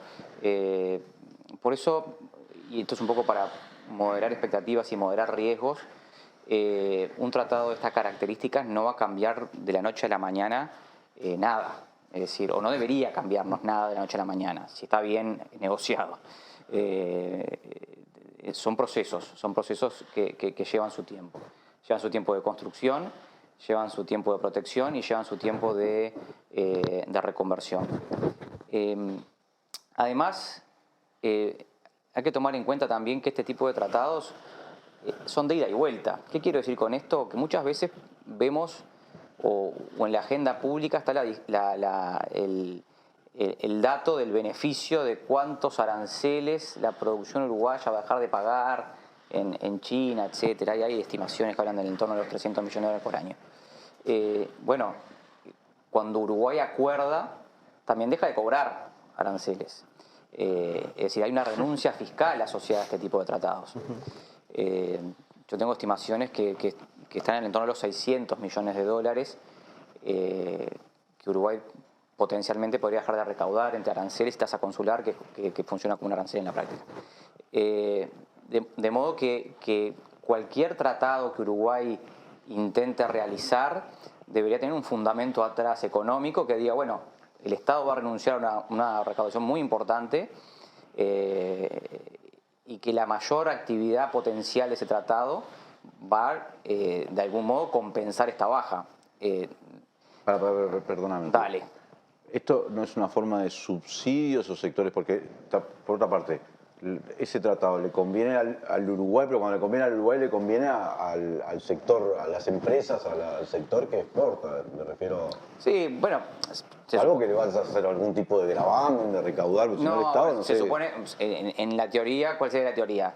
Esas empresas exportadoras exportan, venden más, pagarán más impuestos porque ganarán tendrán resultados positivos mayores que los actuales, entonces pagarán más impuestos a la renta, a su vez darán más trabajo, en fin, digamos. Un derrame de actividad económica en función de mayores ventas. Eso es como sería la teoría. Pero la experiencia del último año no nos dice que eso... Eso es lo que hablábamos hoy, la experiencia del último año. ¿Por qué? Porque son sectores en general los que se podrían verse beneficiados o rápidamente beneficiados, que no son muy intensivos en mano de obra. Recordemos que el sector agropecuario emplea o genera el 8% de los empleos directos en Uruguay, nada más, ¿no? Es decir, y es el 5 o 6% del PBI más o menos. Es decir, tampoco es un sector gran demandante de mano de obra directa. Por supuesto que genera después todo un movimiento indirecto, pero... de modo que sí, que hay un costo fiscal, por eso a veces los ministros de Economía no son muy, no les gusta ir muy rápido en estos temas, porque sí, porque en la práctica rápidamente puedes tener una renuncia fiscal en lo que es el cobro de aranceles y otras tasas. De vuelta, yo creo que para moderar expectativas, no es un tema que va a modificar o no debería modificarle a nadie la vida de noche a la mañana. Sí es parte de una construcción de qué país estamos construyendo, qué especialización productiva estamos trabajando, cómo nos vinculamos con la región y el mundo y a partir de eso entender los beneficios potenciales, que no son tan claros. Es decir, esto a veces cuando uno habla, sí hay que ir, está, pero no todo en la vida es blanco o negro, ¿no? Es decir, y cuando uno lee análisis, hay que tener muy claro esto. Cuando se presentan únicamente ventajas, algo está faltando acá. Hay otro componente del análisis que no está apareciendo, y viceversa. ¿O también crees que en el caso de que se negocie, habría que ir con ese esquema de listas negativas? Sí, porque eso implicaría que justamente todo lo que no está ahí no va a estar dentro de lo negociado. Y la lista negativa, dame tres negativas. Por ejemplo, voy a hablar de los sectores de servicios, que en Uruguay tiene una particularidad. Primero que tenemos un tema de cómo no está homologado a nivel de sistema de Organización Mundial de Comercio. ¿Qué son los servicios? Para Uruguay no es solo la producción, por ejemplo, de software o, bueno, en fin, sino también es la salud, es la educación. Hay algunos temas el turismo. Entonces, yo me acuerdo cuando fue la discusión del TISA, ¿no? Que era como aquel mega tratado plurilateral. La discusión era... Tenemos un problema y es qué entendemos por servicio. Entonces, en ese caso, de entrar en esos mega acuerdos, ¿qué implicaría y qué estaría comprometido para el caso uruguayo? Yo creo de todas maneras que hay un ex ante de plantearnos esto de las negociaciones de un tratado de libre comercio, porque creo que, volviendo un poco a la idea que desarrollaba hoy más temprano, no podemos discutir un tratado de libre comercio actualmente como si estuviésemos a la década de los 90. porque como vos hoy dijiste más temprano, se ha avanzado en lo que se incorpora en estos capítulos. Antes vos tenías estos capítulos más tradicionales que eran como propiedad intelectual, compras gubernamentales y bueno, la famosa cláusula de la nación más favorecida o las reglas de origen. Hoy en día hay otros capítulos que implican otras cosas, incluso ¿no? derechos de comercio electrónico que tienen que ver con capítulos sobre género.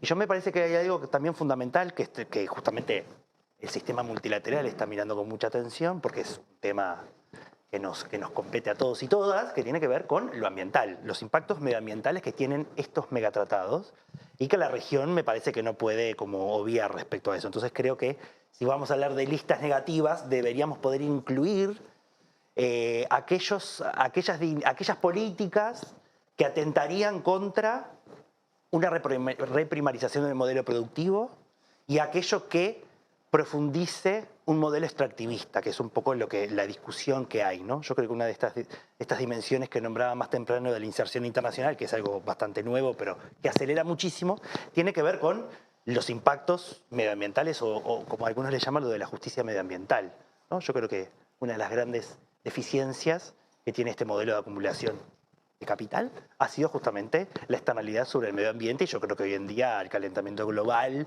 y estos informes que leemos a menudo o estas catástrofes no pueden ser obviadas en ninguna confección de listas, ¿no?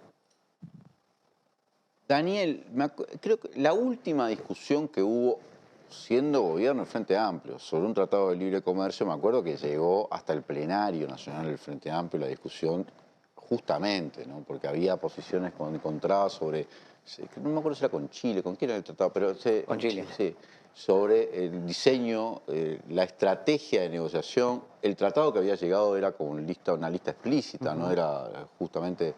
en el Frente Amplio, dentro del Frente Amplio, ¿qué posición hay sobre cómo...? Porque el Frente también exploró la posibilidad de hacer un acuerdo con China, ¿no? ¿Cómo se debería negociar? ¿Cuáles son las sugerencias que le haría el Frente Amplio al gobierno, en el caso de que el gobierno lo consultara, en relación a cómo llevar adelante una negociación con China? ¿Hay alguna idea de esto? ¿O ustedes están en Por supuesto es básico. Primero, este gobierno no consulta a nadie. Está bien, pero asumiendo no creo que nos venga a consultar ahora, ojalá. Y segundo, el otro es... Yo creo pero si impone lo que dice Soto, de que esto necesita un cierto consenso, porque esto es una cosa que... Ojalá. Nosotros le planteamos al canciller en octubre del año pasado conformar equipos técnicos para el seguimiento del estudio de factibilidad y nos dijeron, muchas gracias, vamos solos. Y hasta ahora estamos... Ojalá, sería lo más coherente. Yo creo que después hay otra discusión acá, ¿no? Es decir, que no existe el libre comercio, ¿no? Porque estamos dando el tratado de libre comercio, en realidad lo que existe es el comercio regulado. Por eso estamos haciendo tratados para generar algunas preferencias arancelarias y algunas mejoras de acceso a determinadas cosas. Yo creo que lo mejor para, si algún día el gobierno le pregunta al Frente Amplio qué piensa sobre esto, es que en realidad el Frente Amplio tiene quizás algunas visiones encontradas sobre estos temas, pero creo que el métier, o por lo menos el consenso fundamental, es que es necesario avanzar en consenso como bloque regional, porque eso nos permite tener mayor espalda y sobre todo nos permite tener mayores niveles de por lo menos negociación en algunos aspectos. Los temas de compras públicas sin duda son aspectos que son relevantes para nosotros, pero son mucho más relevantes para Brasil. Los temas de los servicios de telecomunicaciones son relevantes para nosotros porque tenemos una empresa de telecomunicación que para nosotros es la joya de la corona y sin duda esos son parte de lo que nosotros tenemos que ver.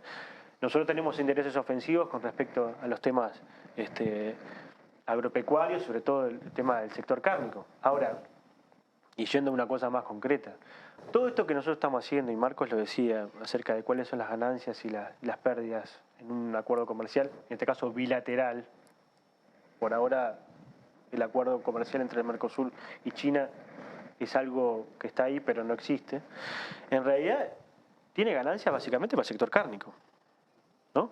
Es decir, porque en realidad el sector de la soja ya no paga aranceles para ingresar, el sector lácteo podría tener algo, que paga un 12%, pero básicamente el sector cárnico, y estás hablando casi de entre 100 millones, 100 y pico de millones de dólares con respecto a esto. Es decir, todo este lío que se está haciendo es por 150 millones de dólares.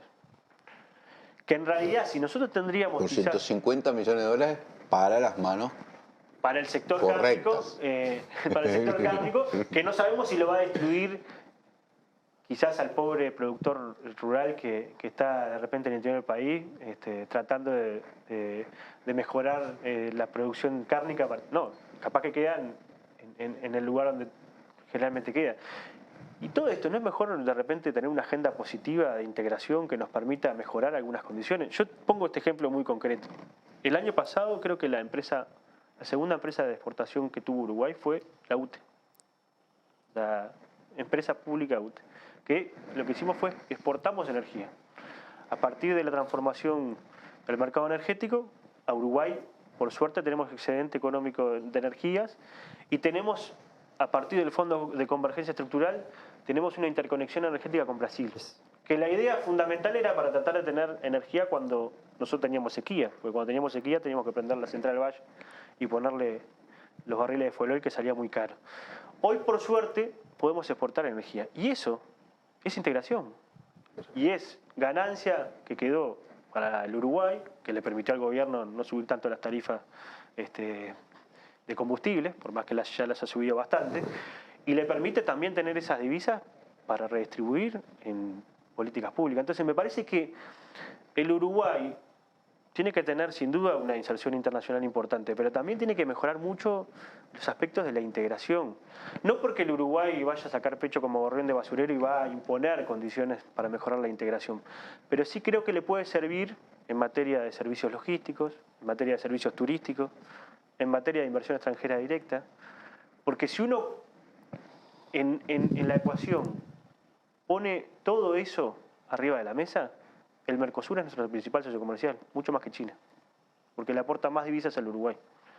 Pero bueno, cuando uno se empieza a ver algunas cosas, siempre es como decía Marcos, a veces se ve una cosa y no se dice la otra. Entonces me parece que sin duda hay por lo menos un elemento fundamental.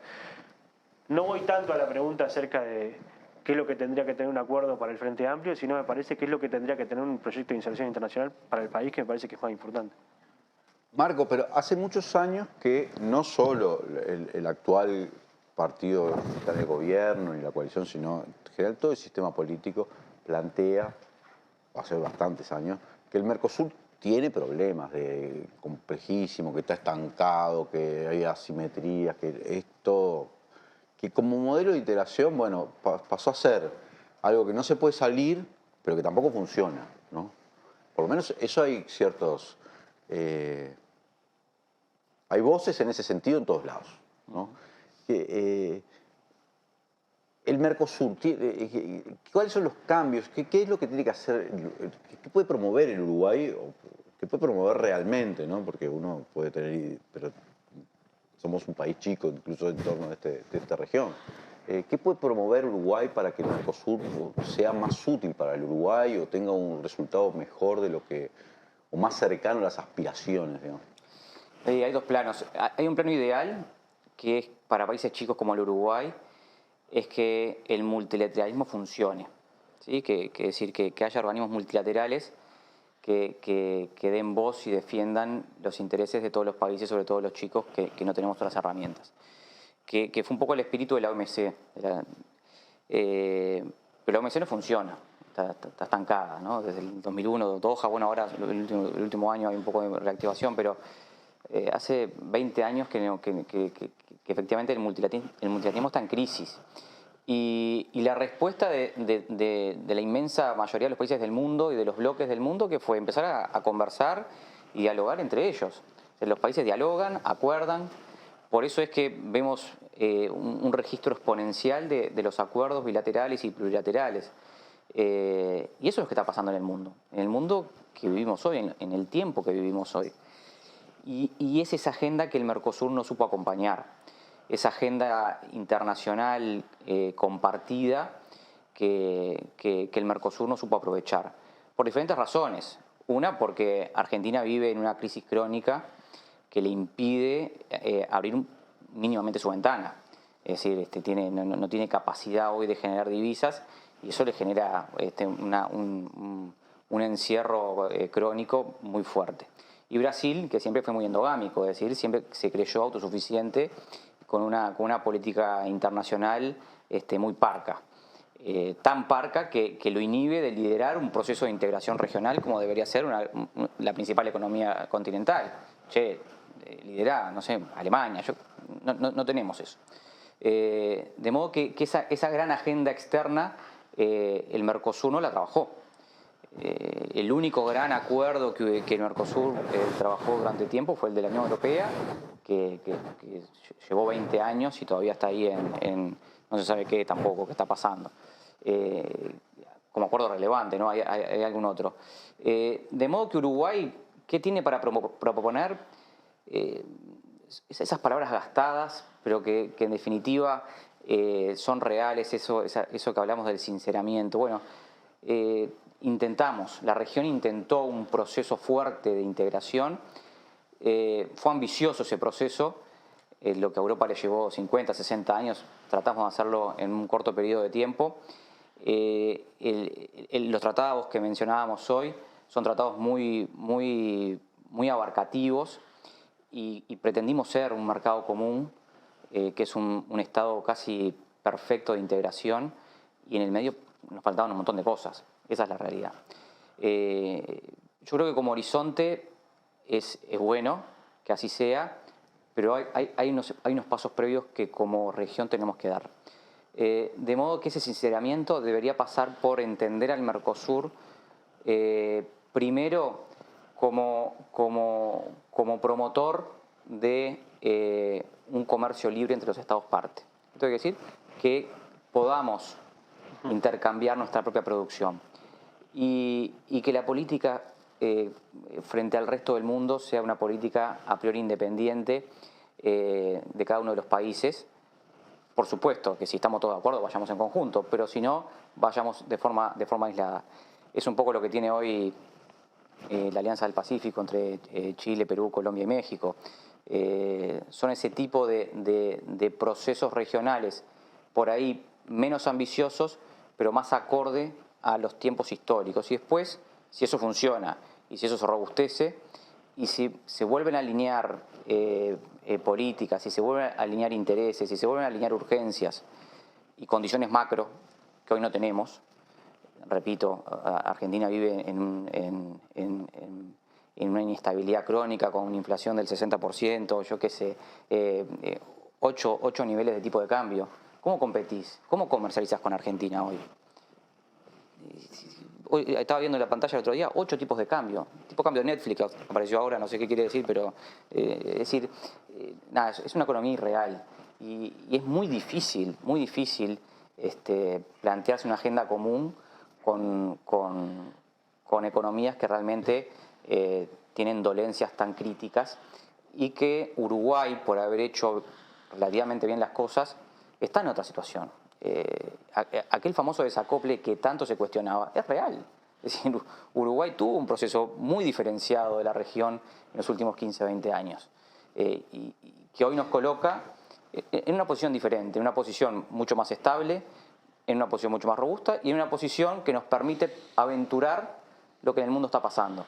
Que eso no le sucede a Argentina y que a Brasil le está costando mucho.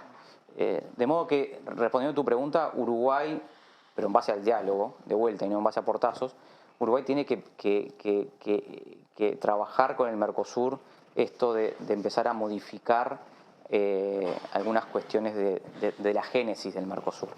Que bueno, de vuelta, que nos planteamos como un escenario muy ambicioso y que el tiempo demostró que son demasiado rígidas para el funcionamiento que tenemos hoy.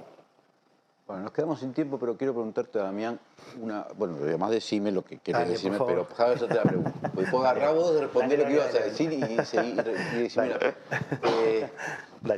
el Mercosur, ¿no es una estrategia también para mejorar el funcionamiento del Mercosur, ampliarlo en la región, aumentar el número de países que lo integren? O sea, ha habido intentos de integrar en su momento Bolivia como socio, a Venezuela, pero ampliarlo a un carácter casi más sudamericano, ¿eso no mejoraría? No sé, ¿no? Bueno, en términos cuantitativos, cuanto más seamos, y además como estrategia de integración, ¿no? Sin duda que la integración, hoy decía Daniel más Yo veo que la temprano, Unión Europea invita a todos en Europa y bueno, hay algunos que dicen no, pero con graves problemas. Entonces voy a arrancar por ahí. Ahí sos pobre también. Ahí sos rico y sos pobre.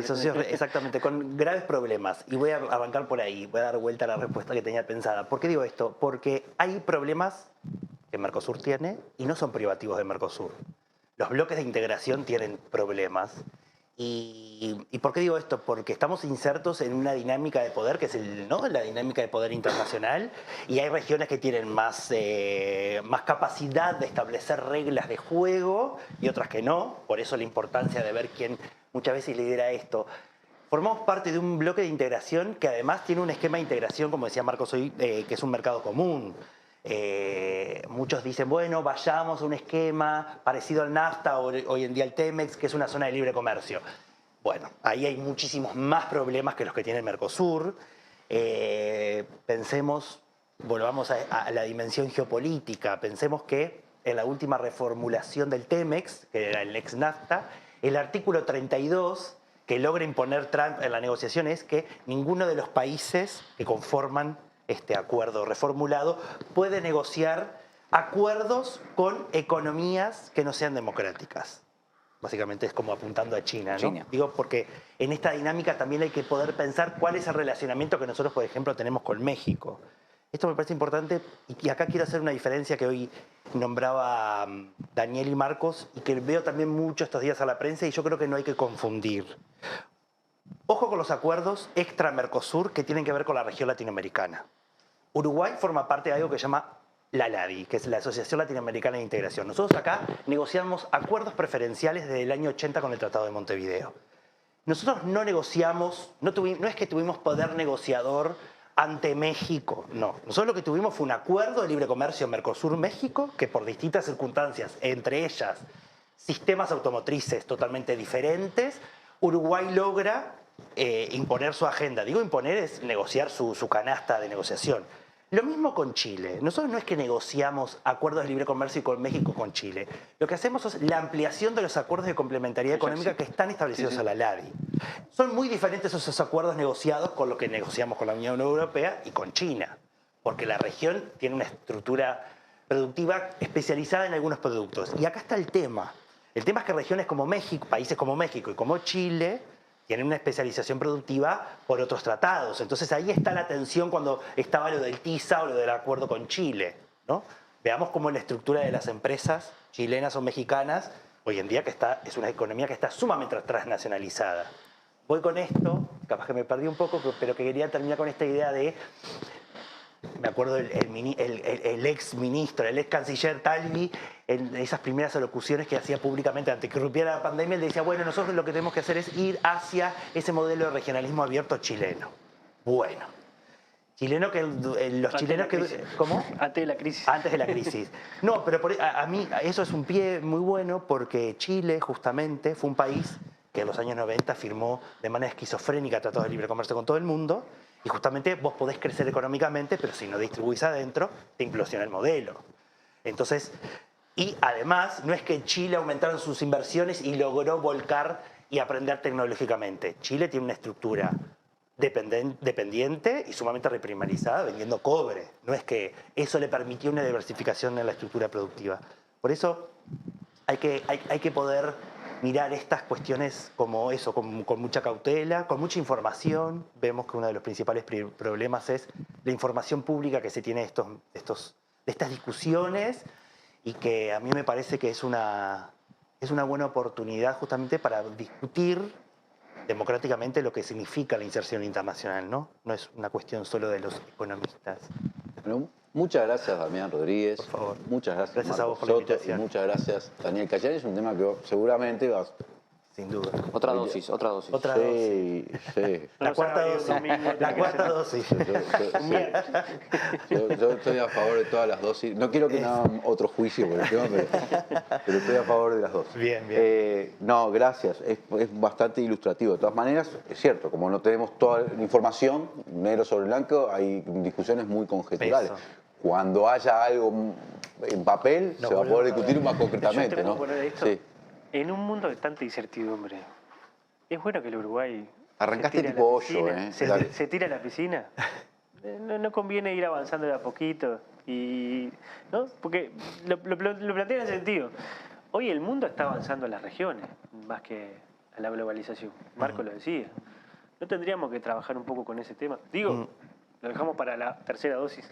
Ahora, Bueno, muchas gracias, Daniel. Vos sabés cuando me decís eso de si se tira a la piscina, y la verdad que tirarse a la piscina... Con este frío, tampoco. Bueno, gracias Marcos, gracias Damián. Buenas noches. Y gracias a todos y todas los que nos están mirando. Vamos a un corte y volvemos con el café con Víctor Hugo Poppi, hablando acá en Legítima Defensa, segunda dosis. A veces estamos muy en la chiquita. Y si no, mira. Sí, ponele choclo, picles, ¿te gustan? Dale, ponele todo. Total es gratis. Estamos tan en la chiquita que barremos cualquier tipo de límite. ¡Epa! ¡Qué boquita! ¿Eh? Pero, aunque parezca que hasta los más chiquitos están en la chiquita, solo parece. Tomá, pateala, campeón.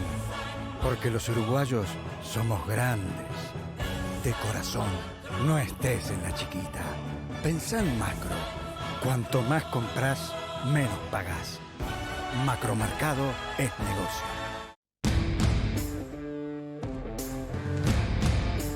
Bueno, hoy ONAPU ha hecho esta movilización y tiene como objetivo llamar la atención de las autoridades y la opinión pública como medidas de urgencia que estamos planteando de que ese 3% se pague no en agosto como está planteado, que sea como un aumento real de jubilaciones y pensiones. La otra cuestión que estamos planteando es una canasta de invierno y también cómo compensamos lo que se perdió con la BPC por parte de las jubilaciones y pensiones mínimas.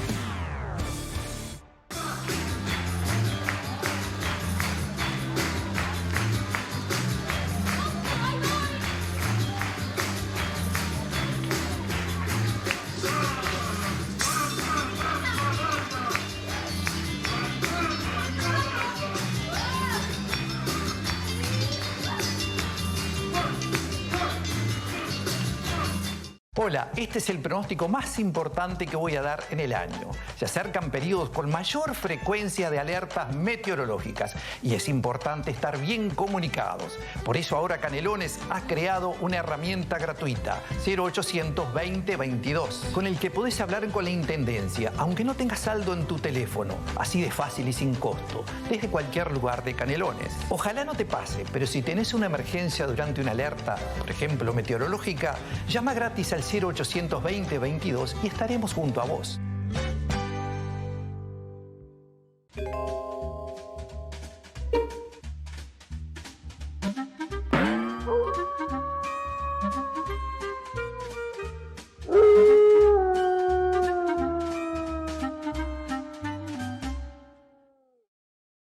Volvemos con Legítima Defensa, segunda dosis. Gracias a todos y todas los que nos están acompañando. Y, por supuesto, suscríbanse a los canales de Caras y Caretas TV. Y háganse socios o socias los que todavía no lo son. Estamos ahora disfrutando un café con Víctor Hugo Poppi hablando. ¿Cómo te va, Poppi? Bien, buenas noches, Leandro. Y a todos, ¿no? Para, Poppi, antes de arrancar, ¿viste el apagón del estadio? No pudo terminar el partido. Y no sé si no era un apagón programado, evidentemente. Porque el viernes hubo apagón programado. No, en Tres Cruces también y en La Blaqueada. Y en el centro hubo apagón programado el viernes, por lo menos en la zona de Cordón. Estaba avisado ya. Sí, sí, entre las 9 de la mañana y no sé qué hora de la tarde. Pero lo de Tres... Increíble, ¿no? Los problemas que hay de apagones son bastante importantes. Pero AUTE ha señalado... Sí, acá vinieron y dijeron... Iban a pasar estas cosas. Iban a pasar estas cosas, sin inversión, dando las vacantes sin suplirla, hay menos técnicos, hay menos inversión, van a empezar a haber apagones. Lo dijo todo AUTE acá desde hace como un año, ¿no? Va, más, desde que salió el decreto 2020, o sea, 90-2020. 90-2020. Y ahora se ve en la práctica, ¿no? Sí. Pero bueno. Vamos a analizar un poquito esta semana. La desinversión a nivel estatal, ¿no? Sí, impresionante. Vamos a analizar un poquito los temas de la semana. ¿Con qué preferís arrancar, Mercosur. Poppi? la calle. ¿Y qué me podés decir de la cumbre de Mercosur donde Uruguay no firmó ni siquiera la declaración final? ¿No? Otra vez. Fue el díscolo de la reunión, ¿no? Dijo verdaderamente, porque no lo escuché todo el discurso, que era el padre de familia de todos los uruguayos. Hizo una comparación entre familia y nación, diciendo que él defendía a la familia, defendía a la nación. Y que Uruguay necesitaba abrirse al mundo. Pero además, no sé si leíste a Ope Pasquet. Sí, Ope Pasquet está bastante en contra, ¿no? Porque ahí introduce incluso razones geopolíticas también, ¿no? Sí. Hoy escuché también, hablando a alguna otra gente también sobre el tema de la geopolítica y este tratado. Pero hay una cosa interesante que dijo que me parece que reafirma lo que hemos dicho acá. Dice, Uruguay no paga aranceles, lo pagan los importadores, ¿no? Porque hay una cosa que se repite 1000 veces, que si Uruguay paga. Incluso en la mesa, algunos dijeron dónde se iba a repartir los 150 millones que no vienen para acá. Eso le facilita el acceso a la carne a los consumidores chinos. Pero no es que tenga vos vas a vender la carne al mismo precio que la vendías antes. Es un beneficio para los chinos, no para nosotros. Claro, para nosotros lo es en medida que se abaratan los productos nuestros, se abarata la carne para los chinos, ¿no? Porque eso es el beneficio que tendría. Pero hablando del Mercosur, ¿no? Y Uruguay, lo llamativo es que con ese gesto y todo, Uruguay tiene la presidencia pro tempore. La pregunta es, ¿qué va a hacer? ¿Cuál es la agenda que tiene planteada para el Mercosur? Si el planteo es, si ustedes no van, voy yo solo. ¿Qué se propone? Porque va a pasar sin pena ni gloria la presidencia pro tempore, porque además el Mercosur tiene problemas. Es verdad que tiene problemas el Mercosur. Pero es verdad también que en este mundo, como decían, la OMC no existe, el libre comercio no existe, todo se maneja por regiones. Uruguay solito. No, ¿No te parece que es un poco como... Después piensan que es como agraviante, pero actúa como... ¿No es un poco infantil la Calle Pou? Tipo ofendido, no firmo las declaraciones 4 veces ya, ¿no? Siempre como una cosa medio encaprichada. Viste que hay dos acepciones de fan terrible, ¿no? ¿Ah, sí? Fan terrible. Una que es buena porque es el transgresor, el que hace avanzar, y la otra que es el obcecado, el necio. El necio, ¿no? ¿No te parece un poco? Fan terrible, puede ser. Pero además, hay una cosa que me parece que también es cierto. Él defiende los intereses de los mayas de oro. Y a los mayas de oro les sirve. Y de repente no les sirve el Mercosur tanto como le sirve venderle a China. Porque el productor de soja aquí le vendemos, a China. Arroz le hemos vendido a Brasil. Lácteos le vendemos a Brasil. Que también está jugando con fuego, ¿no? Porque la parte más industrializada de los productos uruguayos se vende en plástico, en productos farmacéuticos se vende en la región. Más allá de los problemas que hay con Argentina, ¿no? Se vende en la región. Y vos no te podés exclusivamente basar en ese modelo de país, porque lo que creo que lo decían en la mesa de análisis, pero es así. La inserción internacional tiene que ver con el modelo de país que vos querés, ¿no? Y además está bien, se puede vender servicios, pero hay una cosa de los servicios globales que vende Uruguay, están todos en zona franca. Es decir, la rentabilidad, a diferencia del ejemplo que daban de UTE, por ejemplo, que exportás y la rentabilidad queda en el país. La rentabilidad de los servicios globales que están en el Aguada Park o en la zona franca de Montevideo, se va, no queda acá. Quedan los puestos de trabajo, ¿no? También están exoneradas de impuestos. Entonces, pero yo no sé si a China, que tiene un desarrollo tecnológico importantísimo y que está haciendo punta en el tema de la 5G, ¿qué le vamos a vender nosotros? No, nosotros lo único que le vamos a vender son productos agroindustriales, o sea, agroexportadores, de la agroexportación. Bueno, puede haber algo de software y eso, puede haber, pero es difícil. Pero el software no paga aranceles. El comercio electrónico no tiene aranceles. Bueno, ese tipo de servicios que hoy podría, no sé, porque estos acuerdos, por ejemplo, el Mercosur es solo de bienes, entonces, yo no sé, eso hasta que no haya datos, que se sepa qué dice el estudio de factibilidad, se sepa un poco más, es difícil saber. O sea, yo me acuerdo que en la discusión que hubo en el periodo pasado con el TLC con Chile, tenían los documentos para discutir, ¿no? Claro, se discutió sobre las listas que estaban presentes. Sí, estuvimos charlando un poco en la ronda de análisis sobre eso, incluso con ese antecedentes, ¿no?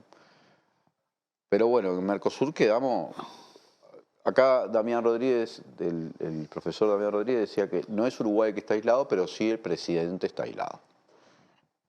Pero Daniel Cayani, bueno, hay un nivel de aislamiento importante, ¿no? Cuarta vez que no se firma la declaración final, o sea... No lleva ninguno. Acordate además que supuestamente... Ni Paraguay, porque como Paraguay tiene esta... Pero Abdo fue... duro. Duro, cauto, moderado en su lenguaje, pero fue duro. Abdo Benítez. Pero más acordate que supuestamente la calle había acordado con Bolsonaro, bajamos los aranceles y damos flexibilidad. Y Bolsonaro bajó aranceles, que ahora lo asumió todo y ni fue. Ni fue, y además flexibilidad no es. Entonces, también, yo qué sé, hay algunas movidas políticas que... Y además a Bolsonaro, ¿cuánto le queda de gobierno? El 2 de octubre son las elecciones en Brasil. Él no quiere reconocer el resultado. Bueno, estuvimos analizándolo el jueves en Macondo, Sí, no sé si lo viste. Sí. Pero está complicada esa campaña. Lula lidera, pero se está poniendo picante. Y Bolsonaro tiene todas las pintas de ser un tipo que si puede dar un golpe lo da, ¿no? Puede que no pueda darlo, pero... Sí, capaz que no puede. Pero tiene toda esa pinta, ¿no? Popi, esta semana se votó en la comisión finalmente del Senado el proyecto de tenencia compartida. Así que va a ingresar esto a la Cámara, donde cuenta con los votos en principio, hay que asumirlo. En agosto, ¿no? Ingresa al Senado. En agosto. 2 creo de agosto. Tiene rechazo del Frente Amplio, tiene rechazo de la mesa representativa del PCNT, un rechazo enfático, dice. Lo hemos venido charlando, Popi.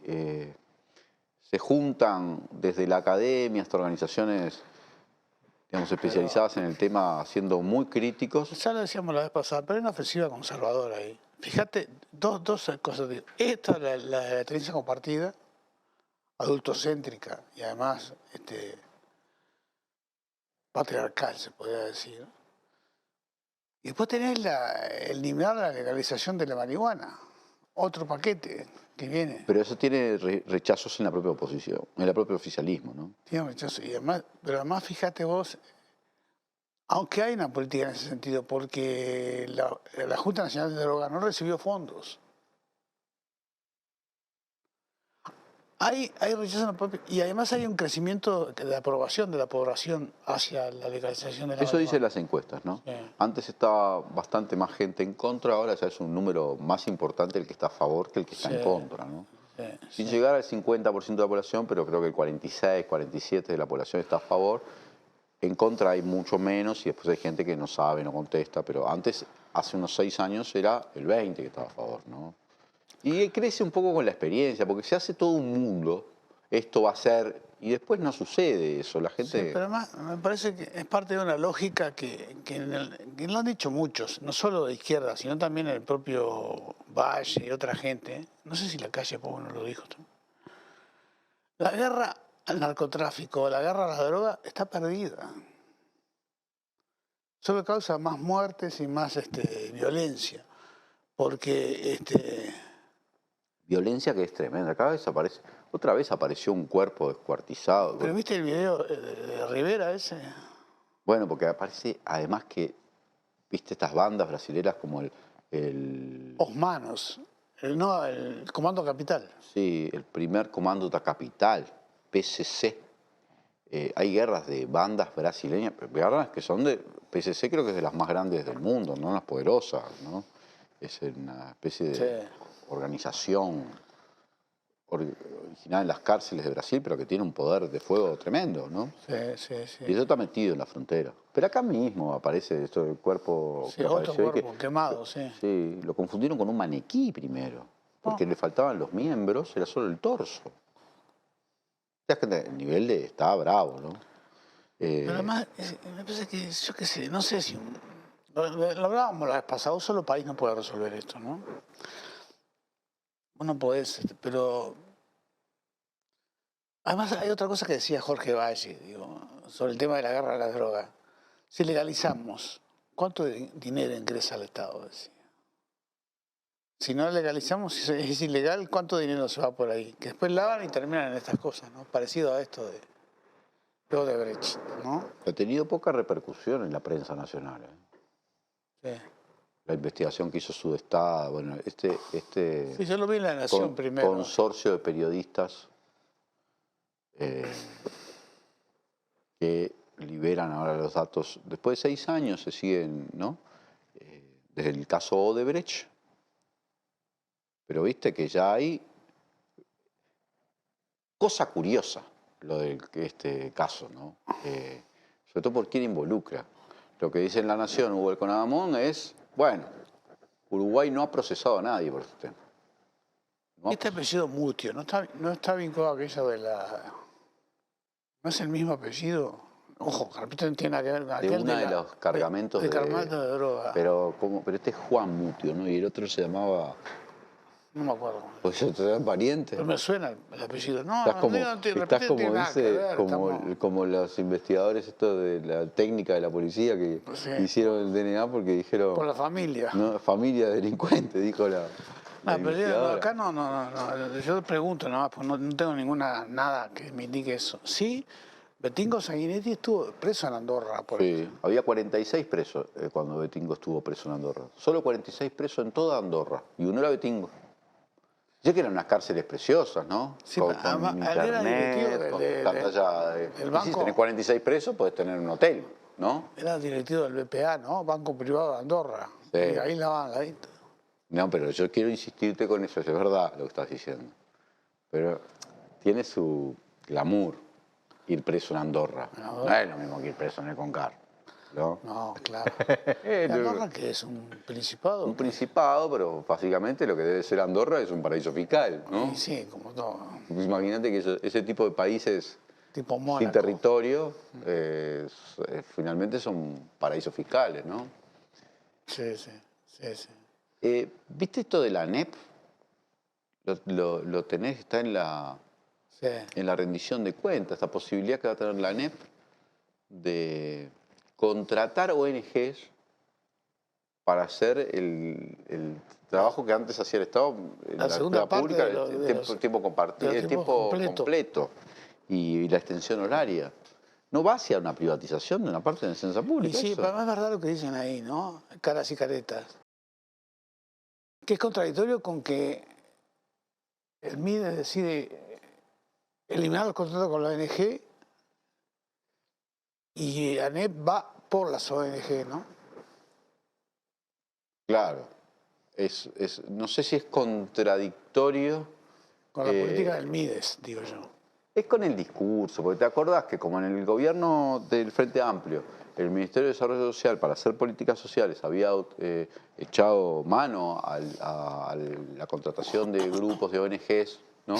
Y entonces cuando asumieron el gobierno, tratando de demostrar en esas auditorías y eso, de que era todo un negociado, de que toda la política social era una corrupción, nosotros lo analizamos acá. Sí. Además es una estrategia típica de la derecha. Como están en contra de las políticas sociales de ese tipo, de transferencia y cosas, tratan de demostrar que todo es corrupción. Hay algo sucio. Que siempre es sucio, que no puede haber realmente una política social que no tenga un interés clientelar o de compra de votos. Entonces atacaron todo el fenómeno de la contratación de ONGs. Finalmente no tuvieron otra alternativa que recurrir a las ONGs, porque en realidad lo que había hecho el Frente Amplio era lo que se podía hacer, ¿sí? Y por eso es el ataque, no fue un ataque del tipo... Porque esto es claramente un intento de tercerización de una parte de la propuesta de la enseñanza pública, ¿no? Y además hay que ver qué tipo de ONG, porque imagínate si son ONG laicas o son confesionales. ¿Podés estar metiendo además a la iglesia dentro de la escuela pública con este mecanismo de tercerización. ¿Cómo se llama? Los liceos que están en Casaballe, eso, Impulso, ¿no? El de la iglesia, ¿cómo se llama? Bueno, hay varios, pero entiendo lo que decís vos, las escuelas esas de gestión privada, pero Privadas. Sí, pero son públicas. Jubilar, el liceo jubilar por es de ejemplo, la iglesia. Escuelas charter son. Es un mecanismo de privatización, no me cabe duda. Sí. Pero además los montos que están previstos, lo decía Florito. ¿Cómo? Si cuando uno hace en tiempo completo, entonces por alumno aumenta el gasto, no sé, 30.000 pesos, ¿no? Y sin embargo, y si uno considera más la alimentación y eso, no sé, un monto. Sin embargo, lo que está previsto para esas contrataciones es menos por alumno, no sé, 12.000, 10.000. Entonces, ¿qué le van a dar? Un servicio todavía un servicio muy inferior al que se está dando en la escuela pública. Porque si vos contratás, tercerizás y pagás esta tercera parte, ¿no? Sí, pero habría que ver ahí, porque generalmente una forma de ajuste, además. Cuando se terceriza, se gasta más, los empleados reciben menos de las empresas tercerizadas y el servicio es peor, ¿no? Habría que ver cuánto realmente pagan, ¿no? No, bueno, eso es lo que estaba previsto en la rendición, ¿no? Pero realmente es preocupante el avance privatizador. Veníamos por las empresas públicas que todos estos 2 años hemos visto todos los intentos de avance privatizador. Pero en la enseñanza, en la ANEP, ¿no? Es como preocupante. Preocupante. Bueno, los cuadros fundamentales del gobierno vienen de la educación privada, ¿no? Casi todos. Casi todos. Entonces, y en ofensiva va a quedar, si se plasma el proyecto, va a quedar, igual que en el tema de la vivienda, va a quedar educación para pobres y vivienda para pobres. Popi, nos quedamos sin tiempo, pero quiero hacerte una pregunta. ¿Viste la encuesta? Más allá de cómo ilustraron la encuesta en el canal 10, la de equipos que pusieron el 48, el 46%, el 48% de aprobación por encima de la línea del 50%. Che, qué problema que tienen de diseño gráfico, ¿no? Siguen diseñando con sesgo como no, es que es impresionante, no. Sí. Como aquella como te acordás que había puesto el 51 era más chico que el resto. Claro, cuando se trata de la aprobación a COSE tenía el 52% de aprobación y era más chico que la mitad. Sí. Y ahora la aprobación de la calle, que está por debajo del 50%, la ponen más grande. Es un problema con un sesgo repetido, sistemático, ¿no? Pero nuevamente cae la aprobación. Sí. Está en el nivel mínimo. Está en la teoría que una imagen puede más que las palabras. Es una jugarreta que hacen, pero de todas maneras lo que sí es claro es que cae la aprobación. Sigue cayendo la aprobación, no se detiene. No se detiene, encuesta tras encuesta. Sí. ¿Estaremos en una tendencia ya o tendrá posibilidad de revertirla? No sé, porque nada indica desde el punto de vista económico que vaya a venir por lo menos con este crecimiento económico de exclusión, ¿no? Estamos en 6 días, 7 días, hay que definir un nuevo valor de combustible. Y volvió a subir el petróleo. Así que, pero ahí puede jugar, porque también empieza a irritar a la gente la suba del combustible, ¿no? ¿Empieza? Por favor, Popi. Como el spot ese que hizo público, que hizo viral Juan Manuel Carque, el periodista argentino, el spot del gobierno boliviano, de Bolivia, que muestra en Uruguay 84% de aumento, el peor alumno del continente. El que más aumentó, Uruguay.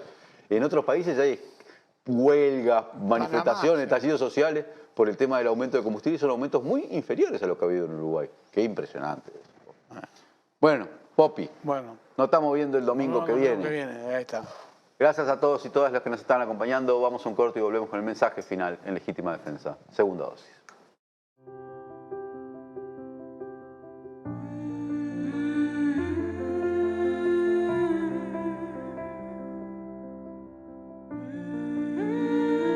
Vos agradecés contar con el mejor equipo médico. Nosotros te agradecemos por elegirnos, brindándote cada vez más atención humana, innovación y beneficios. Afiliate por el 1444 o en casmu.com.uy. Casmu, estamos para cuidarte. Firma Digital Habitat es una plataforma para que todos los usuarios puedan subir, firmar y enviar documentos con la misma validez que la firma presencial, garantizando que todos son quienes dicen ser. Solicitala sin costo en nuestra web e identificate por única vez en cualquiera de nuestros locales para poder firmar desde donde estés. En Habitat, hoy más que nunca, te hacemos la vida más fácil. Soy suscriptor de Carlos y Careta porque necesito periodismo comprometido, independiente. Te pido que en lo posible te hagas suscriptor, porque hay que luchar contra el blindaje periodístico que existe en nuestro país y que termina pulverizando la libertad de prensa. Gracias y hasta siempre.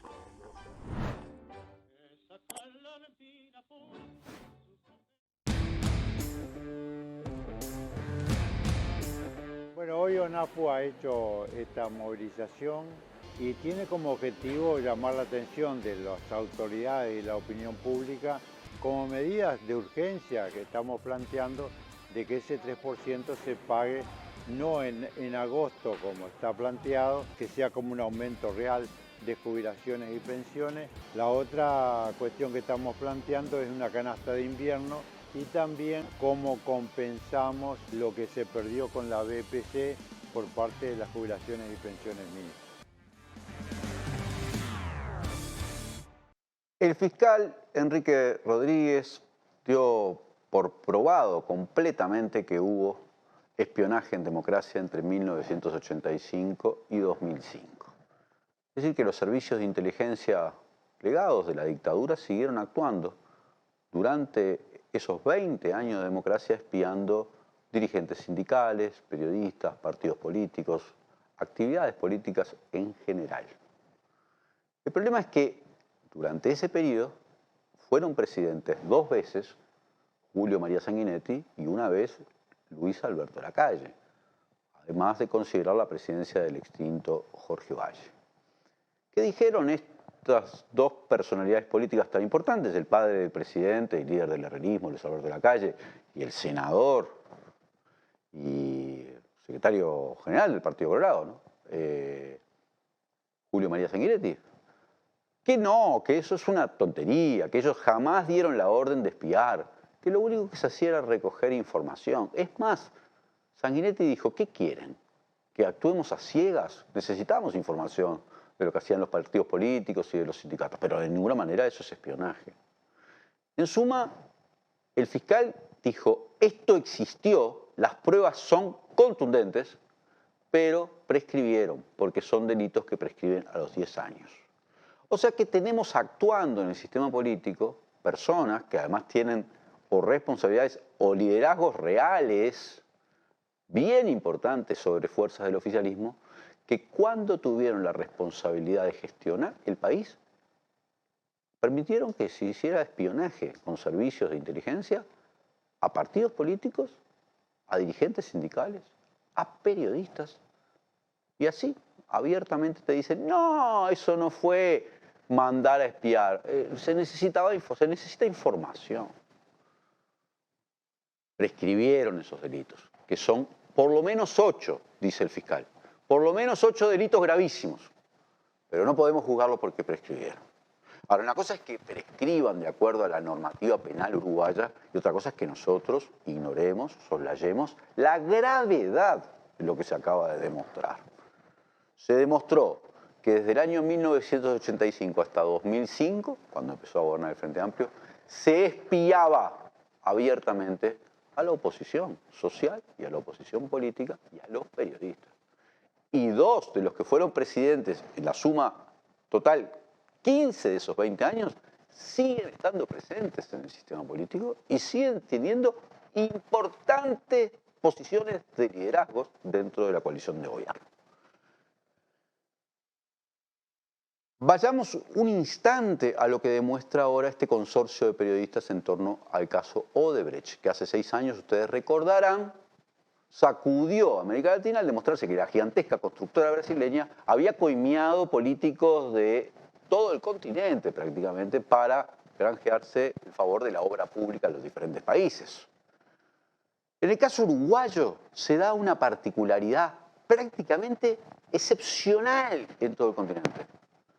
Que toda la operatoria de Odebrecht, que finalmente además no ha producido ningún procesado, por lo que se sabe, por los que están denunciados, por los que están imputados en la justicia de diferentes países, por los que incluso ya han estado presos, no estaba vinculado al oficialismo de entonces, que era el gobierno del Frente Amplio, sino a actores, personajes vinculados con la oposición, como la contadora Maya Sicurel, pareja o expareja del actual ministro Pablo da Silveira, como Betingo Sanguinetti, medio hermano de Julio María Sanguinetti, como Ignacio de Posadas, dueño o titular del estudio Posadas, Posadas y Vecinos. Todos esos son los nombres. Los nombres son todos actores de la oposición. Es curiosísimo esto. Y hay que señalarlo también porque en el momento en que apareció el caso Odebrecht, el senador o diputado, no sé, el legislador en ese entonces, Pedro Bordaberry, hizo formar una comisión investigadora en el Parlamento para demostrar que Odebrecht también había coimeado en el Uruguay, para demostrar que el gobierno del Frente Amplio también estaba sucio. No lo probaron, pero con el tiempo lo que se vino a probar es que sí había gente de sus terrenos, de sus territorios, que participaron en este caso en armar los esquemas, las ingenierías de lavado para permitir que Odebrecht coimeara incluso a presidentes, como es en el caso de Panamá, o que los políticos coimeados pudieran lavar el dinero en el Uruguay. Mira qué curiosidad. Están en todo. De los dos lados del mostrador, siendo oficialismo, siendo oposición, están en todo. Soy Leandro Grille y así termina Legítima Defensa, segunda dosis.